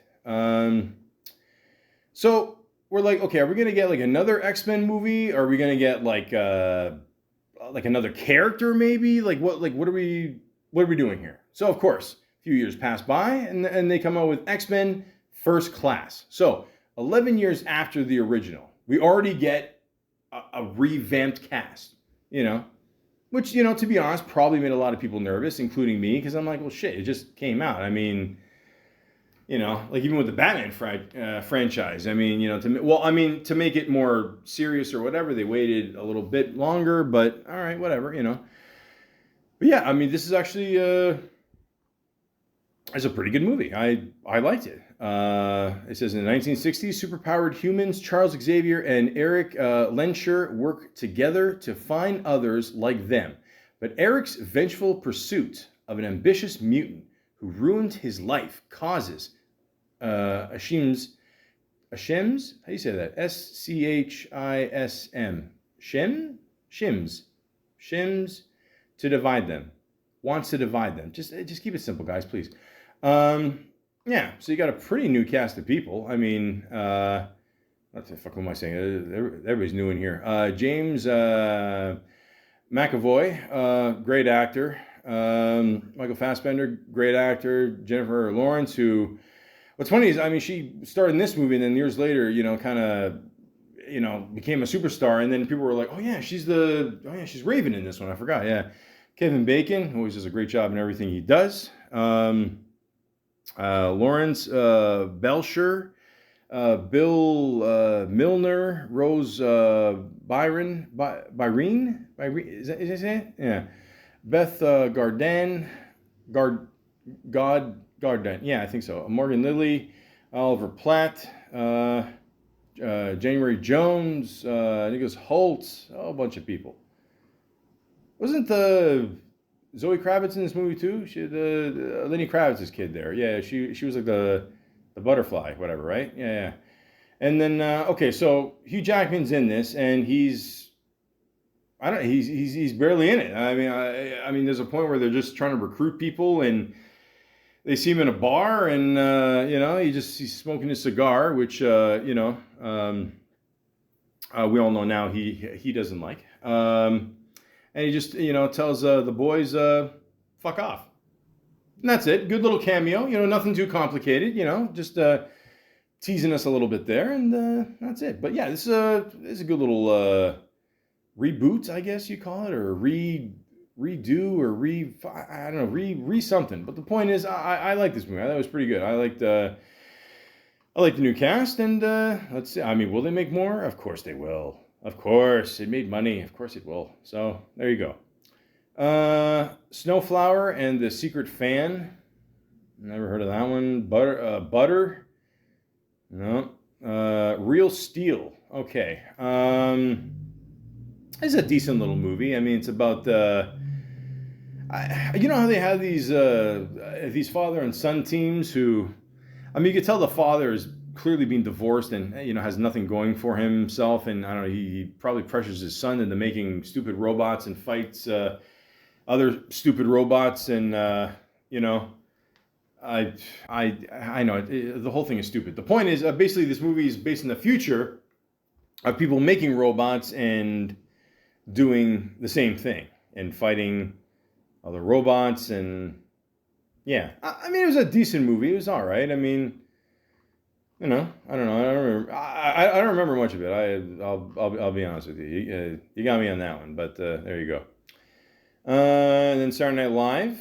He showed up on an episode. He actually hosted too. Like apparently, yeah, I mentioned this before. Like he didn't know what was going on, but then he liked it after. And but like how the fuck did he not hear? I don't know. I didn't really touch on that one. Like, how the fuck do you not hear Saturday Night Live? Like even in I don't know, Australia there. I mean, really? I mean, what the fuck? I don't know. You gotta. Jesus. Anyways, Rise of the Guardians. No, I never. Oh, it's a cartoon. Okay. No, I don't know this one. I don't know. One of the characters looks like Stewie from Family Guy. Okay. I don't know. But again, guys, you do voiceover work. It's easy. You do your voice. And then you get money, and then you can ride a motorcycle like that guy. And then he did the movie. I'm gonna say it right. Hold on. Les Miserables. No, Les Miserables. Yeah, who cares? I've never seen this movie. I'm not in the musicals. I heard the funniest thing about this movie is that Russell Crowe trying to sing. I did see a clip of it. I mean, look, man, everybody likes a nice paycheck. Okay, if you got to go sing on the ship, fuck it, who cares? Movie 43. Okay, here we go. So yeah, this is a horrible movie. Let's just, basically this movie was supposed to be a bunch of different directors, segments, tried to make it funny. It just, it was a huge fucking mess. But apparently the opening scene for this movie, or not the opening scene, but the main, I don't know, skit or segment or whatever they did first involved Hugh Jackman. And I mean, there's no easy way to say this, ladies and gentlemen. The whole point of this scene is that he's on a date with the woman from Titanic. What's her name? Kate. Shit, I was hoping I could say it without clicking on the title here. I was close. Kate. Kate Winslet. There you go. Thank you. Leonardo DiCaprio. Don't kick my ass. I know you guys are close. So. And they go on a date, and everything's good, and he's got a scarf on because it's cold. He's not playing Wolverine in this one. He actually feels the snow, and he takes it off, and he has testicles for a chin. Yeah, I listen. I didn't believe it either until I saw it. He really and not like Peter Griffin, like testicles, like not too like ridges, like actual testicles. They're hanging low, I mean, he's a little older, so they're gonna hang a little bit low. All the jokes are there. He's ordering soup. It's too hot on his nuts, and listen, it's funny in shock value for the first like 10-15 seconds. After that, it just drags on. Apparently, they use this segment specifically to sell the movie. I mean, the segment is called The Catch. This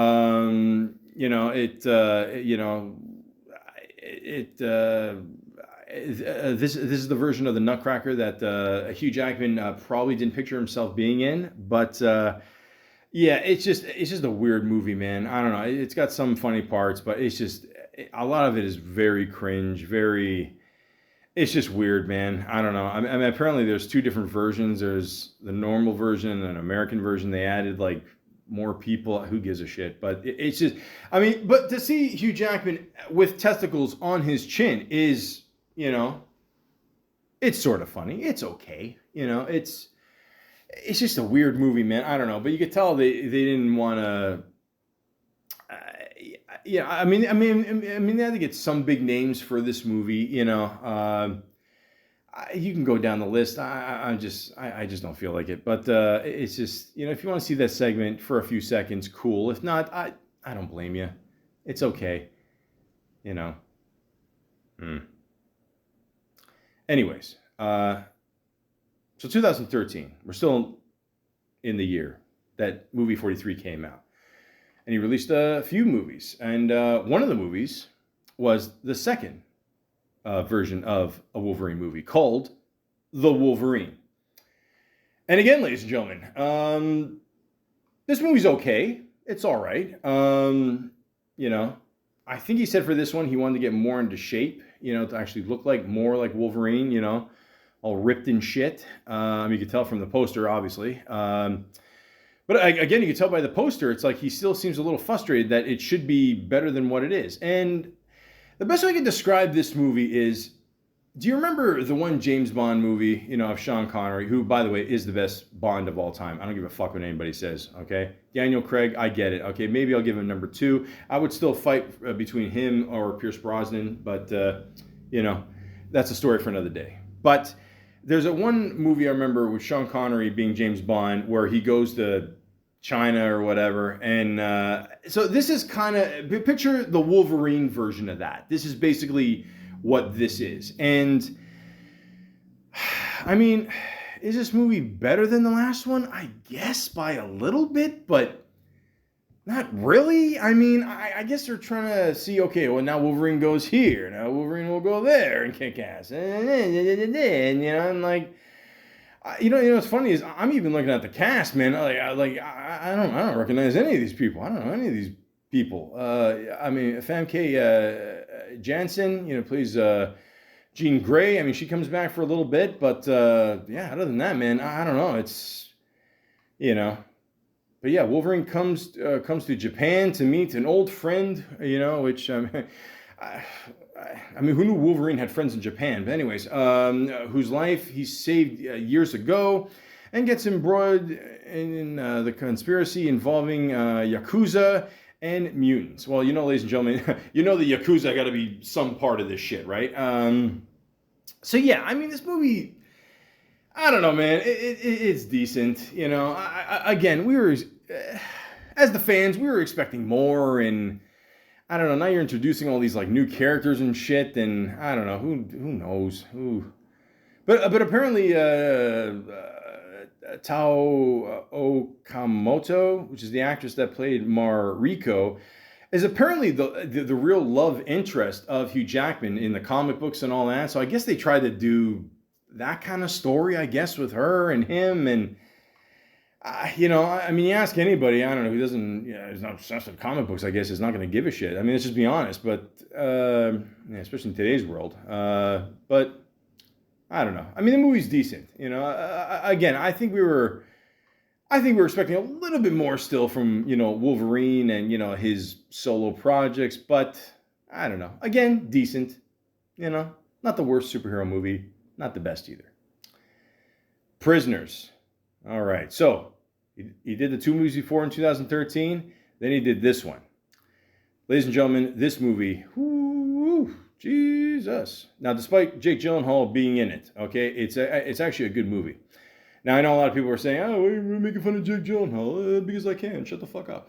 No, I did a whole podcast called I Hate Jake Gyllenhaal. I really don't hate the guy. I just feel he's a piggyback actor.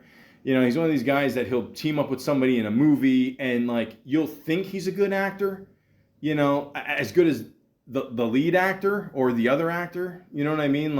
It's like that episode of Seinfeld, where Jerry went on stage before Banya, and Banya got laughs, but the only reason why Banya got laughs is because Jerry got so many laughs, right? So that's just me.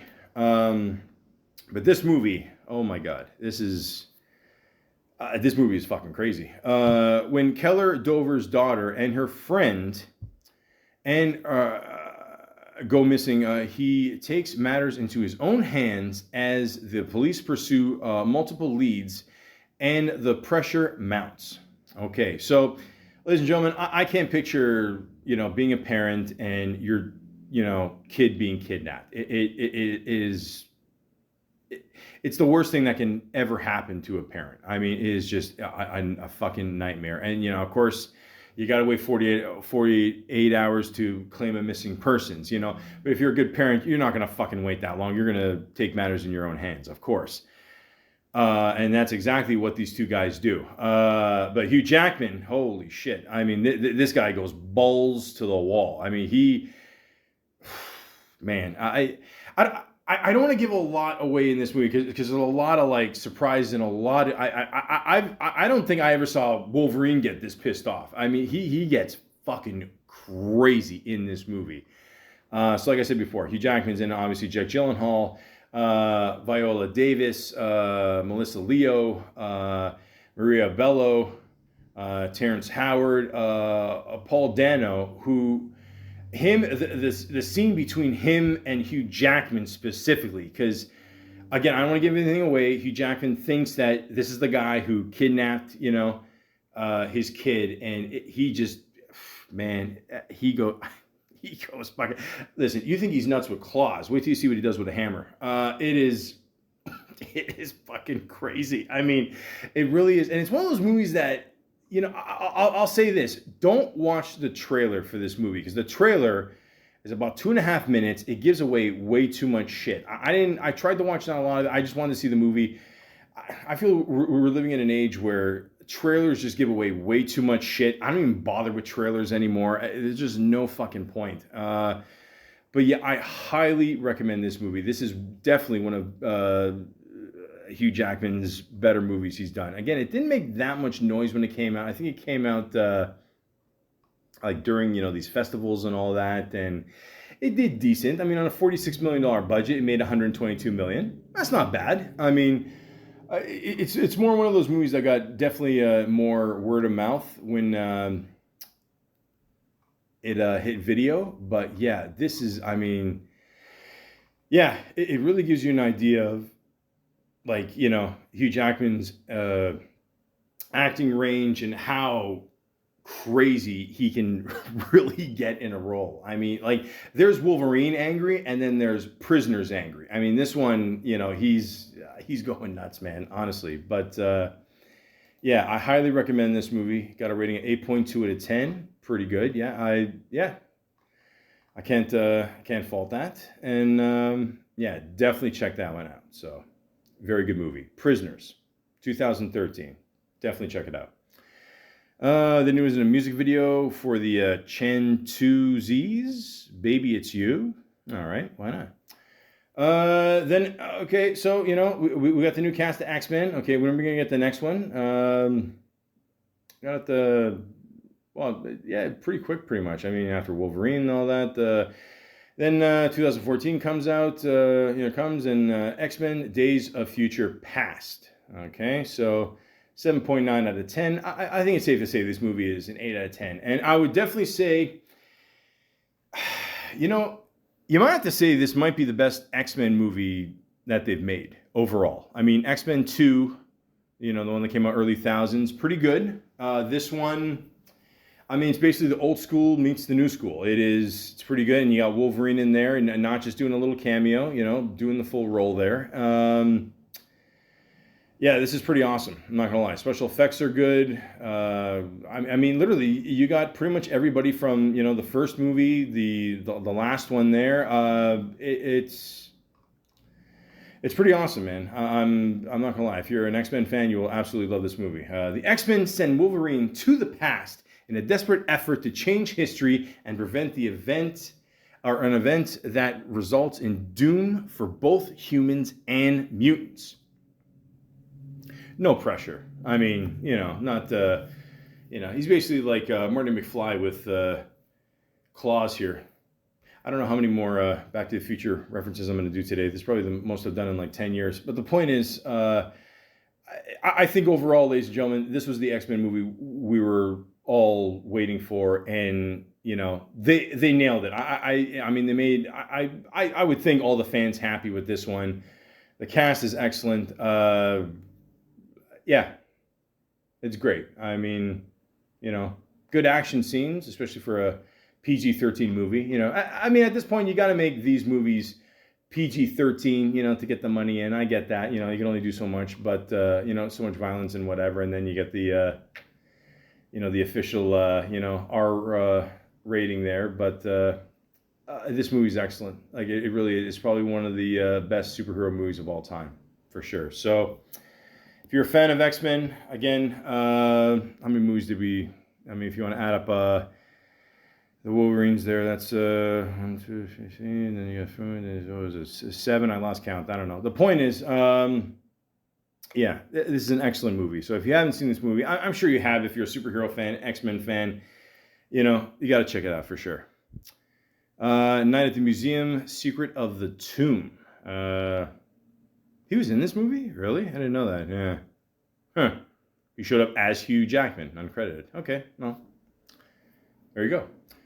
Chappie. Yeah, this is an interesting movie. This is one of these movies that you watch and you're like it almost feels like there's two different people making it. I mean, scenes, it seems like a PG movie tops, but then it seems like an R-rated, like a hard R-rated movie, So I don't know, it didn't seem like they knew like exactly. I don't know, like what audience this was for, you know what I mean? So, because it did get the R rating, obviously good luck selling it to teens in the theaters, but yeah, it was a decent little movie. But like I said, you feel like you're watching two different, movies, like a G-rated version and, the balls to the wall version. So, it is what it is, but it's a decent little movie. Yeah. Did the Jay Leno thing again. Pan. Okay, so this is, I'm going to assume it's another version of Peter Pan, and he played Blackbeard. Not the best rating. I never saw it, so I don't really have any desire to see it, so yeah, I don't know. How many Peter Pan movies do we really need? I mean, we got the Disney version, and we got the Robin Williams version. I mean, how many do we need? That's it, too. We got a good cartoon. We got a good live one. That's it. Eddie the Eagle. Okay, so this movie, I don't know. I caught it on video because I didn't even know it was in theaters, and it's just one of those like word of mouth ones again. But it says the story of Eddie Edwards, the notoriously tenacious British underdog ski jumper who charmed the world at the 1988 Winter Olympics. Okay, so you got, what's his name here? Junior Bond here. Taron Egerton. We did a good series on Apple there with the other guy I like there. There's two prisoners. He's trying to find that information. Shit, I forgot the name of it. My bad, man. And of course, you got Hugh Jackman in there. So the whole point of this, obviously it's based on a true story. They're trying to... oh, yeah, that's right. He played Elton John, too. Tetris. Oh, yeah, he was in the Tetris movie. Yes, they made a movie on Tetris. And yes, it is a good fucking movie. Blackbird. Yeah, that's what it's called. Great series. You got the chance? Check it out. Yeah, so he's just teaching him how to ski and all that, and yeah, it's a pretty good movie. I really didn't know this story, but yeah, good little movie. There is one, I mean, there's no way this one scene is true. Like, you watch the movie, there's a scene where Hugh Jackman is going down this tall, those really tall ski hills and then people do flips and all the tricks and shit. Like, he did that at night. He's going down. He's smoking a cigarette because, listen, Hugh Jackman, I'm pretty sure you're a closet smoker at this point. Okay, it's cool, man. Like, we'll forgive you. It's fine. Okay, we all like to have a bogey once in a while. Don't worry. And you could tell the whole thing is digital and all that. I'd like to know if this thing actually happened in real life. I doubt it did, but you could tell it's all CGI. But the point is, good little movie, a good little story, and yeah, probably a lot of people did not hear about this movie. But again, it's called Eddie the Eagle, and if you got the chance, ladies and gentlemen, check it out. Not right now, but yeah, I mean, you can check it out whenever you want. So of course, you got the new X-Men thing going here, so you got to have another one, or and then you got to have that be a trilogy, and you have X-Men Apocalypse. Okay, all right, and yeah, this one was okay. This one was all right. It's not as good as the last one, Let's be honest with ourselves, but still decent, still good. I'm looking for Hugh Jackman is in the cast here. Did he make another cameo again? I guess maybe, or I don't remember. I don't remember much about this one. I got to be honest. I don't know. The biggest thing I remember about this, I'm pretty sure it was this movie. They made a big deal about they had one movie poster where the bad guy was holding up Jennifer Lawrence by the neck in a poster, and a lot of, I don't know, women's rights there were getting pissed off at it, and they're like, oh, it shows violence against women. It's like, guys, it's a movie. Like, I get it, you know what I mean, and that's, you know what, and again, they're kind of right, but at the same time, it is a movie. But I will be honest with you though, the people that did make this movie, I mean, somebody in the back should have said, listen, someone's gonna, say some shit about this. You know what I mean? So, I mean, also keep in mind it's a few years before, hashtag Me Too, right? So, like came into full force and all that. So, I mean, I don't know. Somebody should have had, their eyes wide open on that one. But yeah, I remember it being a decent little movie. I'm just, again, I'm trying to remember if Hugh Jackman was in this. I mean, it's in his IMDb here, so you think it would be. I don't know. You know what's funny about these superhero movies? I mean, like, here's the iron, and I'm going off topic here, but isn't it ironic that, like, like, for the most part, we probably see, like, each one of these movies, like, once, and that's it. You know what I mean? Like even if we love the movie, like, we'll see it one. Like, I remember X-Men 2. I'm pretty sure I've only seen it once. I saw it in theaters. I loved it, and that's it. I've never seen it again. I mean, I don't know. It's because they spent all these money on these movies, and they just, I guess they wanted to make a lot of money in the box office and whatever, and that's it. But yeah, there you go. Again, I'm looking for Hugh Jackman here. I'm even looking in the main cast. I don't see shit. So I don't know. Somebody wants to tell me that if he's actually in X-Men Apocalypse. I don't fucking remember. So yeah, there you go. But yeah, decent little movie, and there you go. So at this point, ladies and gentlemen, we got some X-Men movies. We got we got 6 to count. The 3 of the new old ones, new ones, whatever. Then we got the 2 Wolverine movies, and those are is okay. A good little quick fix, I guess. But not really the one we wanted. And then 2017, we finally get the one we wanted. Like Logan, like the whole point of Wolverine, ladies and gentlemen, is that he's slashing motherfuckers like crazy. It looks like a game of Mortal Kombat or something, and they're keeping it PG and all this, and whatever, But finally, we get the 3rd installment in the Logan, aka Wolverine franchise, a little movie called Logan. And finally,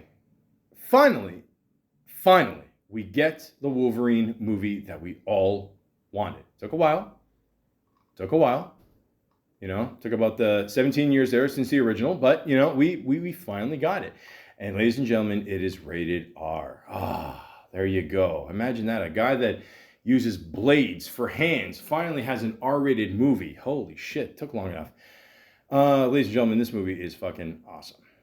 In the future, where mutants are nearly extinct, an elderly and weary Logan leads a quiet life. But when Laura, a mutant child pursued by scientists, comes to him for help, he must get her home safely. Of course, he's Wolverine. He's got to help out the kids. There you go. So, yeah, of course, you got Hugh Jackman in there. You got Patrick Stewart coming back as Charles, which was awesome to see, because listen, a lot of people were pissed off the guy died, man. I mean, you gotta recognize when you fucked up. I mean, I get it. He died in the comics and TV show and all that shit and whatever. And I remember in the cartoon at one point he threw his watch and my watch stopped. Oh, I don't understand, and then it sticks to his wheelchair for some reason. I still don't understand that. The point is, I'm not the brightest bulb. We know that. Point is, ladies and gentlemen, we needed him back. Okay, we needed Patrick Stewart to make an appearance. Was that good, or I don't know? I never watched Star Trek. Daphne Keane, who plays the girl there, Laura. Stephen Merchant, I forgot he played one of the bad guys. Yeah, he's known for his more comedy roles, but he was good in this too. Boyd Holbrook, Elizabeth Rodriguez. Richard E. Grant, Eric LaSalle. Yeah, good little cast, folks. But again, this is the R-rated version we wanted. Finally. My God. Finally. Does it have the happiest ending? No. But the point is, will he get resurrected by a guy that dressed in a red mask one day? Who knows? The point is, this is the movie that we were waiting for, Logan. He went all fucking out, and it was awesome. It's awesome. Great. And a lot of times, ladies and gentlemen, let's be honest, when you do the trilogy thing, the third one is usually the worst one, or the second one is the worst one, then they try to make it a little bit better with the third one. This one, I think we can all agree, out of the three, is by far the best one. It kicks fucking ass. It is awesome. So, ladies and gentlemen, if you want to see the first two, Wolverine movies, that's fine. It's up to you. But you absolutely, if you're a superhero fan, and if you love the character Wolverine, you got to see Logan. Logan is fucking awesome. And then he did a movie called The Greatest Showman, which I will never see. Tourism, Australia, Dundee, the son of legend returns oh no, it got cut off there. Returns home, I guess. Yeah, I saw this. This was like what the fuck is this? I love Danny McBride, but I mean, I saw this. It was like a made up trailer for I saw it during the Super Bowl or something, and it has all these like Australian actors in it, like Luke Bracey, Chris Hemsworth, Russell Crowe, Isla Fisher, Liam Hemsworth, Paul Hogan's in it. Yeah, you can't have an Australian movie without a Paul Hogan. Hugh Jackman, of course, Jessica Malboy, Margot Robbie, Ruby Rose. Holy shit! I mean, and then I saw it, and then I thought this was going to be like a real movie, and I don't know, it was just a joke. It says Brian Dundee tries to relocate his father, Crocodile Dundee, in the Australian outback. Well, I want that movie. Look, I mean, I got a rating of 7.9 out of 10. Well, what do you want? Danny McBride kicks ass. Jesus. Fuck, Eastbound and Down alone. Fuck, I'll love this guy forever. I mean, what more do you want? I mean, and then it ended up being a hoax, and I don't know. It's still funny, though. You can watch the trailer on YouTube, I assume. Yeah. Oh, I forgot to mention The Showman, Come Alive live performances. Yeah. Listen, I'd rather see the son of Crocodile Dundee here. I mean, come on, man. Let's make that happen, huh? And then he did a movie called The Front Runner. Then he did a voice work for Missing Link. And then he did a movie called Bad Education. I didn't see that one. I heard good things, but I didn't see it. Home movie, The Princess Bride. The fuck is this? Wait, what? I just mentioned The Princess Bride. Serializing remake of The Princess Bride told in short chapters featuring celebrities at home during quarantine. Really? Huh. So what, they read it online, I guess, or... I mean, listen, all I'm going to say is this, okay? You guys can do what you want, okay? I get it. During quarantine, we're all fucking bored, okay? I don't know. My place, I did so many pictures, it looks like a fucking museum. But the point is, if you ever try to remake this movie, I'm telling you, it's over for movies, okay? That and Back to the Future. I promised myself I wouldn't bring this up again, but, fuck it. Hollywood's got to stop remaking shit, okay? Please, for God's sakes, stop it. Stop it. Come up with some new ideas, okay? There's got to be people out there for new ideas. I'm not saying they're going to remake Princess Bride. I'm not saying that. I'm just saying if they ever attempt it, you're an idiot, okay? So, just saying. Oh, sorry. Free Guy. Good little movie with Ryan Reynolds here. Masked Player in Alley. Was he really? Oh no, he did the voice of that, Hugh Jackman. Okay. I did not know that. There you go. But this is a good little movie. I enjoyed this movie. A little fun movie. Reminiscences. I didn't see this movie. Nope, didn't see this one. Didn't, I don't know, 5.9 out of 10. Didn't get the best review either. Big Mouth is a TV series. Dick that looks like Hugh Jackman. He did the voice. All right. Simpsons. He did the voice of a janitor. Okay, in an episode in 2022.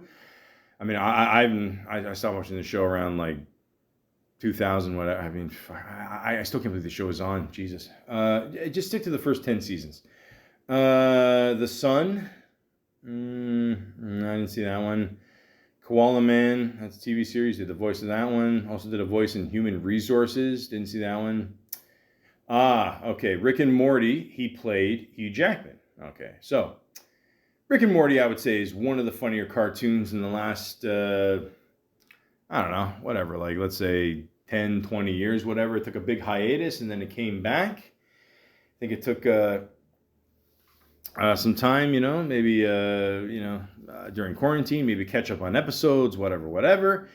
And it came back for the most part pretty strong. And they had one episode where, Hugh Jackman was in it, played himself. And I don't know, it's just them getting shit-faced for a night and just drinking all night. I think it's safe to say we've all had those, right, ladies and gentlemen? So good little episode, very funny show. I enjoy it. Once again, to mention the back, I don't know, guys, I am not planning this, okay? We all know Rick and Morty is basically a playoff of, Marty McFly and Doc Brown, Doc and Marty and Doc. I don't know, it depends who you like more. I did not plan this. Then he did a show, or no, TV miniseries called Faraway Downs. I did not see that one. He did Stray Kids, Chick Boom, Chick Boom, CHK space CHK. Okay, whatever. It's a music video. All right. Okay, so ladies and gentlemen, this is what you've all been waiting for after 2 hours of me bullshitting. If you're still there, you're awesome. But if you're not, that's okay. I don't blame you. To my 3 valued listeners, I really appreciate you. But anyways, 2024. We're all wondering if Logan's going to come back. We know he's dead. Spoiler alert. I should have started off with that first. But anyways, and then for years, they wanted, to make a combination here of superhero characters. Okay? Pair up some people together. Deadpool maybe was looking for his partner in crime all this time. The first movie was awesome. We all know that. Second movie, still good. Not as good as the first one, but still all right. But then after Hugh Jackman retired the character of Wolverine, he, I think, 2 to 3 days later, he sees Deadpool, and he says, fuck, why did I retire the character? I could have, I should team up with Deadpool. And ladies and gentlemen, that's what happened this year in 2024. We have a little movie called Deadpool and Wolverine. Now, this movie's already made a shit ton of money. It's got a good review, 8.1 out of 10. It's excellent. Good movie, good laughs, good action. Very good. I think it's safe to say it's going to be a $1 billion movie. If it's not now, then it will be in about a week's time. It's been 2 weekends since the movie came out, and like I said, it's doing pretty well. And this is the combination I think we've been waiting for the Marvel Universe for quite some time. Years in the making of making this movie. And it was great, ladies and gentlemen. I saw it, and it was pretty awesome. It says here, Deadpool is offered a place in the Marvel Cinematic Universe by the Time Variance Authority, but instead recruits a variant of Wolverine to save his universe from extinction. There we go. There we go, ladies and gentlemen. We've all been waiting for this. All right? Finally got it. Okay? And of course, you got to have the famous fight scene in the beginning there. I mean, Ryan Reynolds just wants his buddy back. He just wants Wolverine to come back. That's all. But instead, he's disintegrated into the steel skeleton that we all know and love. And he uses that as a weapon. And of course, he's dancing his ass off to NSYNC. Bye, bye, bye. I mentioned before that, he's playing the song because they mentioned it in the X-Men 2 there. And, Lots of people on TikTok are dancing their asses off, making fun of it, being in costume, going nuts over this. So there you go. And of course, he goes back into the future or to the future, or whatever the fuck. I don't know. I lose track. I don't know. This whole time travel thing in the Avengers, I'm losing track here. I remember people keep saying, oh, they're dead. They're not going to come back. I keep telling you, listen, the last one made $3 billion. Nobody's fucking dying, okay? They're just taking a nice little sleep. So I thought it was funny when, spoiler alerts, okay? If you haven't seen the movie yet, obviously, here comes some shit, okay? But I don't know. You know how you go on YouTube or TikTok and people put up videos? First of all, let me just say this. I mean, clearly there's bootlegs out there of the movie, okay? People are just putting up clips. Like I don't know. I guess we're at a point like with the internet that people don't give a shit if they upload like illegal movies anymore. I mean, like I mentioned before with the X-Men thing. I don't know. They cared about catching this guy, and I don't know. Are they going to catch all these other people that are like releasing the movie? Like, I'm glad I saw the movie when I did, because if I didn't, then I don't know. Everyone's giving away like practically the whole movie online, piece by piece. So Jesus. But anyways. I don't care. Do what you do. But there's one part of the movie where he goes back and he sees like, different versions of Logan. So of course he sees a version of Logan that's only 5'3", which is funny, So I thought that was good because, it basically illustrates what, Logan, Wolverine could have looked like, or what he should have looked like. And I don't know, man. Like in many ways, you think to yourself, oh man, they should have, like it's not authentic him being tall and shit. But then you see it and you're kind of like, oh man, like that would have been funny, like him standing next to like Cyclops or Jean Grey, and like everyone's like a foot taller than him. You know what I mean? So I don't know. I think in the end they probably made the right call on that one. And then you see like another version of him like being a street thug from the 80s. And keep in mind, folks, I don't read the comic books. I don't know if these guys have names and shit. I don't really care, to be honest. And then at one point he looked like a James Bond villain with the eye patch. Apparently that's another version of Wolverine, and he likes to chill out and pretend he's in a casino or some shit. I don't know. And then there's another version where he's fixing a motorcycle, and it ended up being the Superman guy there. Was it Henry Cavill, whatever? Another guy that clearly lost the gene pool. So I thought that was funny too. Another funny thing where you see an old man version of the porch of Wolverine, and then another version you see him being nailed to the what appears to be a cross, but just the X there. And then obviously, he pretty much goes with the 2000 version of X-Men. At least that's what I thought. I don't know. Maybe, he gets him before he gets recruited at the bar there. And, And he's finally got the yellow suit, ladies and gentlemen. And they say he wore the yellow suit because his character felt bad for what happened, like everyone dying. And they wanted him to wear the yellow suit from the first movie. And that's why he's wearing it now. And I thought there was a funny joke there with Paul Rudd. They show a thing of Ant-Man, and then they show him with a skull, and then Deadpool says, finally he's aged. Yeah. But sorry to disappoint, Paul Rudd did not make an appearance in this movie. But who did? Of course, Ryan Reynolds comes back as Wade Wilson, a.k.a. Deadpool. Now, I already did a podcast about Ryan Reynolds, so if you want, check that one out. If not, it's cool. I completely understand. But I will say this. Ryan Reynolds has definitely proven that, not all characterized Canadians are, nice people. Yeah, most of us are funny, sarcastic pricks. But actually, he does make a reference at one point that he is Canadian in the movie, and he does remind you. So thank you very much for that. Props. Of course, you got Hugh Jackman in there, Emma Corrin, who plays, again, I don't follow the comic books, Cassandra Nova, who is the daughter of Professor X. I had no idea the guy fucking had a daughter. I don't know, who knows? I guess if you're in a wheelchair, your shit can still work, Matthew McFadden, Daphne Keane, comes back as Laura, from Logan, of course. You got John Favreau in there, of course. Marina Baccarin.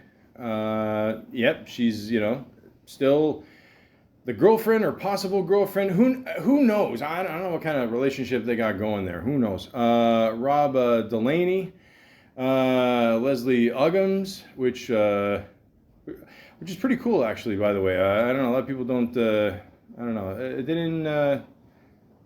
That completely went over my head. That was Leslie Uggams. That's pretty awesome.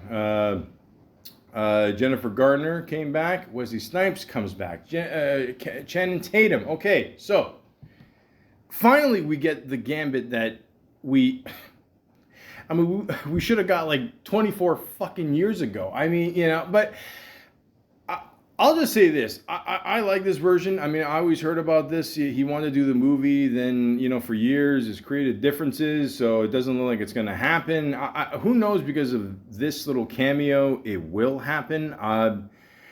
I hope it does. I mean, I'll be honest with you. I mean, you could tell he was having a little fun with the role. Like, he wasn't that serious about it. Like all the way with the accent. It was kind of like a jokey kind of. I mean, like at least that's what I got out of it. But it still worked. I thought it was funny. I mean, and then there's a big fight scene with all three of them in there, and yeah, it was pretty good. Again, that's one of my biggest complaints about the movie is that I wish I had more action. And even with all those three together and everyone else together fighting, I would have seen, and again, I don't expect a big fucking thing like Avengers or something like that. But, it was almost like a tease. And maybe they did that on purpose, just see what the audience likes. And maybe later on, we could get something. But I like Channing Tatum's version of Gambit. I thought it was pretty good.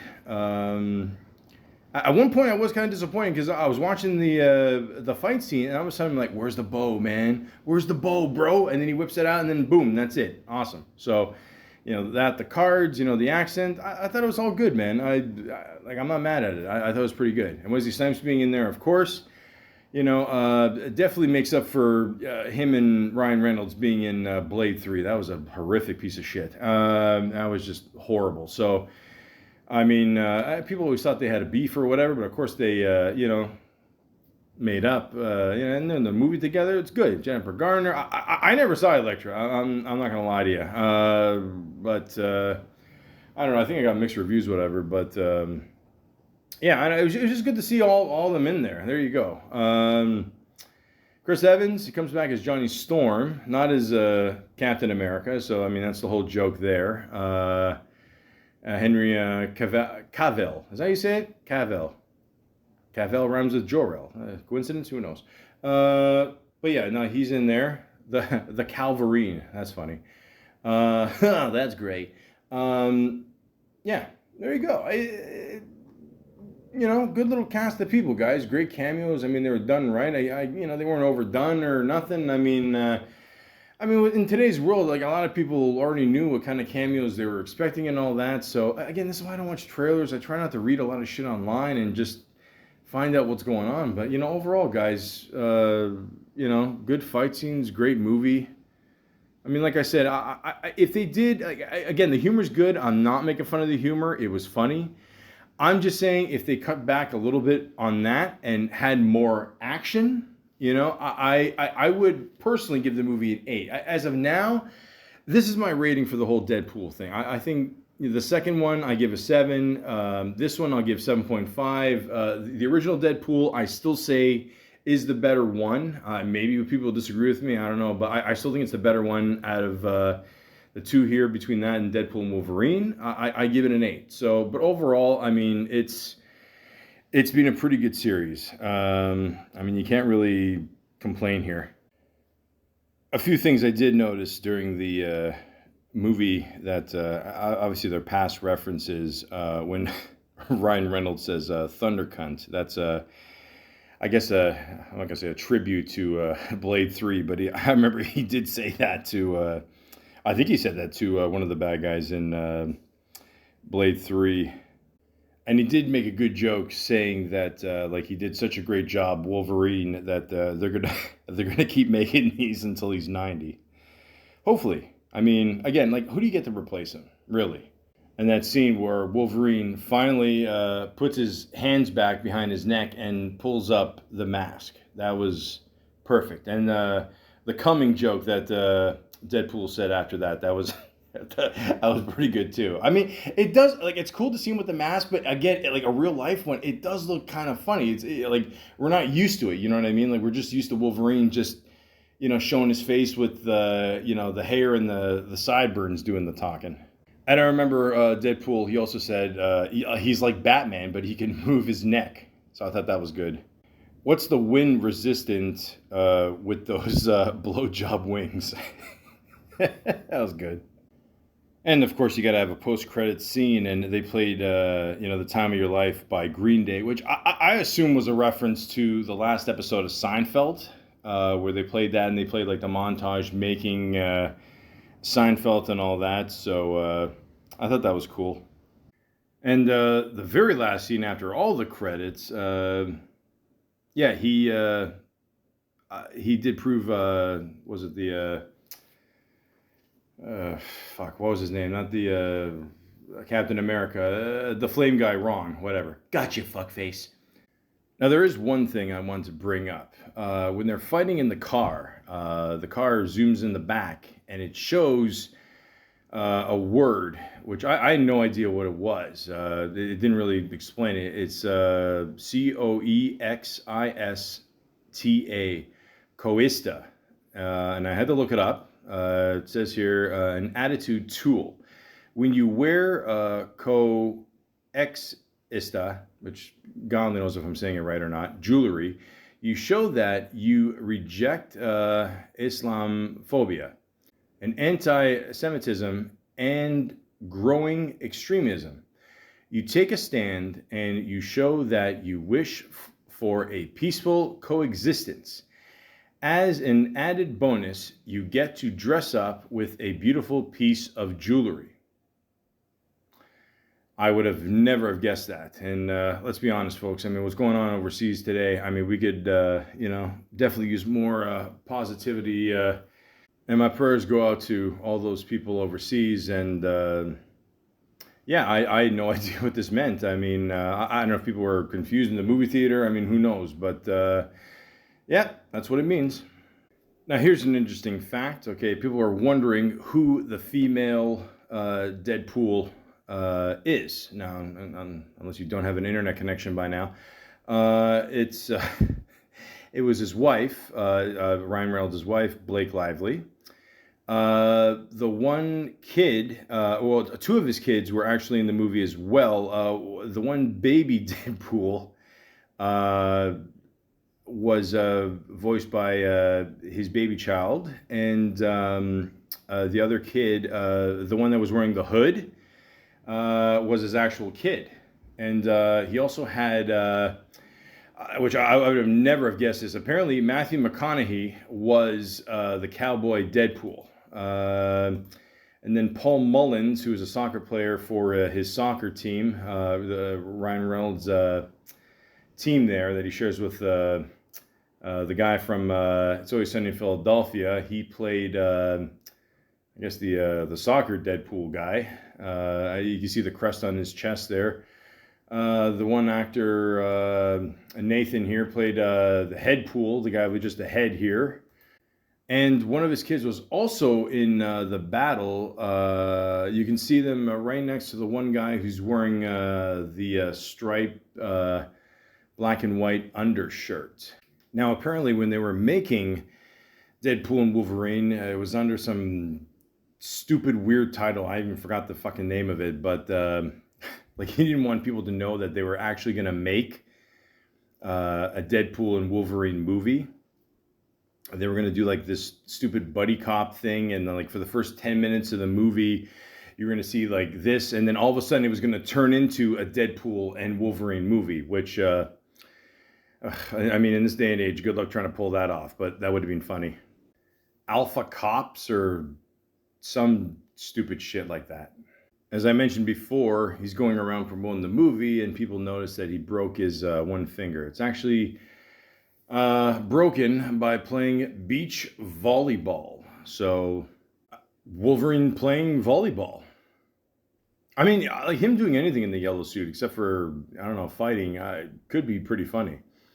But there's one scene in this movie, somebody made a point of this online, where if you watch the first Spider-Man movie, the scene where Tobey Maguire gets into a fight with the bully in the hallway, apparently the first fight scene versus Wolverine and Deadpool here, it almost mimics the exact same movement. Now you can see it online, so check it out. I don't know if, I mean, I'm sure they did that on purpose, because in the background there you can see the 20th Century Fox. So I forgot if it was the same movie, but yeah, it's almost like a punch for punch remake of that scene. Also together, I mean, they look like the ketchup and mustard bottle, which somebody had that one scene where they're fighting all the guys at the end in the street. They're all the different Deadpools. For like a brief second, they did a cut where it's a mustard and ketchup bottle, and later on, Heinz did a poster that looks very similar, ketchup and mustard. It has to be Heinz. Yeah. So it looks like it almost looks like the same thing. And also, Hugh Jackman said there were times where he really had to take a piss. And again, I forgot one of the Batmans, I forgot which one said it, but make sure they have a piece in the front there that you can take off so you can easily take a piss. So, I don't know, they should have listened to Bruce Wayne here. And of course, the lovable dog, Dogpool, I guess that was his name. It should be his name, but yeah, I mean, obviously it was a fake tongue coming out of his mouth, but I don't know. The dog is still cute. I'm not really a dog person, but you know, I thought that was still cute.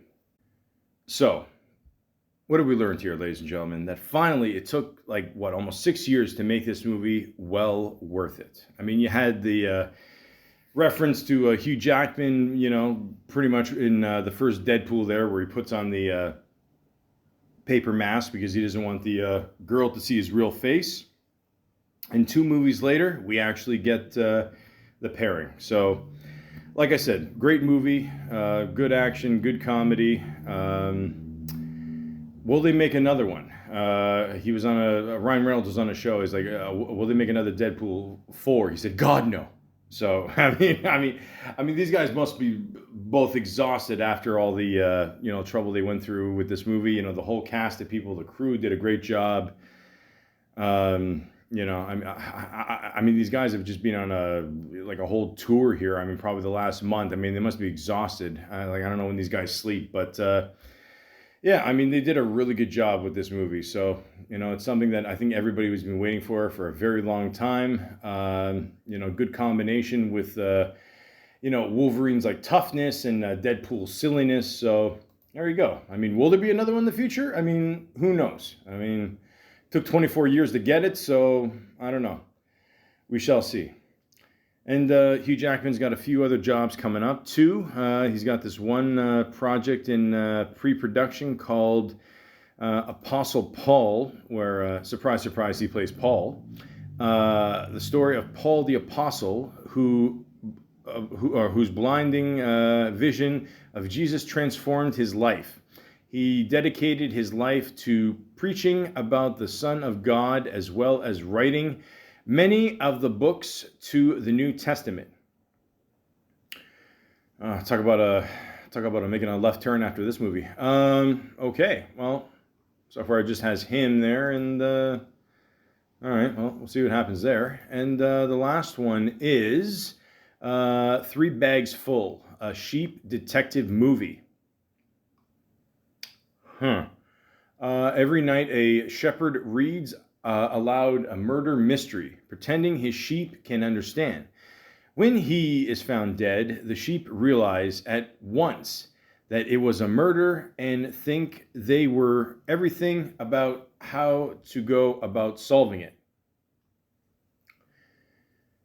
Ladies and gentlemen, I would love for them to make another Deadpool 4 with Wolverine. I don't think that's too much to ask for, right? I mean, listen, we can count sheep all day if you want, but, let's just count, how many Deadpools in that one scene, how many more Wolverines, can we make here? I mean, I would, I would just stick with that. I'm just saying, I mean, I know Hugh Jackman, likes to play cricket and, do the whole dancing and singing thing, but come on, man, you gotta do what, the people want, just to please us. You know what I mean? I mean, that would be so awesome, And I will say this, there's one clip of Hugh Jackman, seeing the success of this movie and sharing a good moment with Ryan Reynolds, and then there's another part where like he's in the car and he's seeing a message from his kids. He recently just got divorced from his wife in the last year, and he's just reading the message on his phone, and he starts crying. And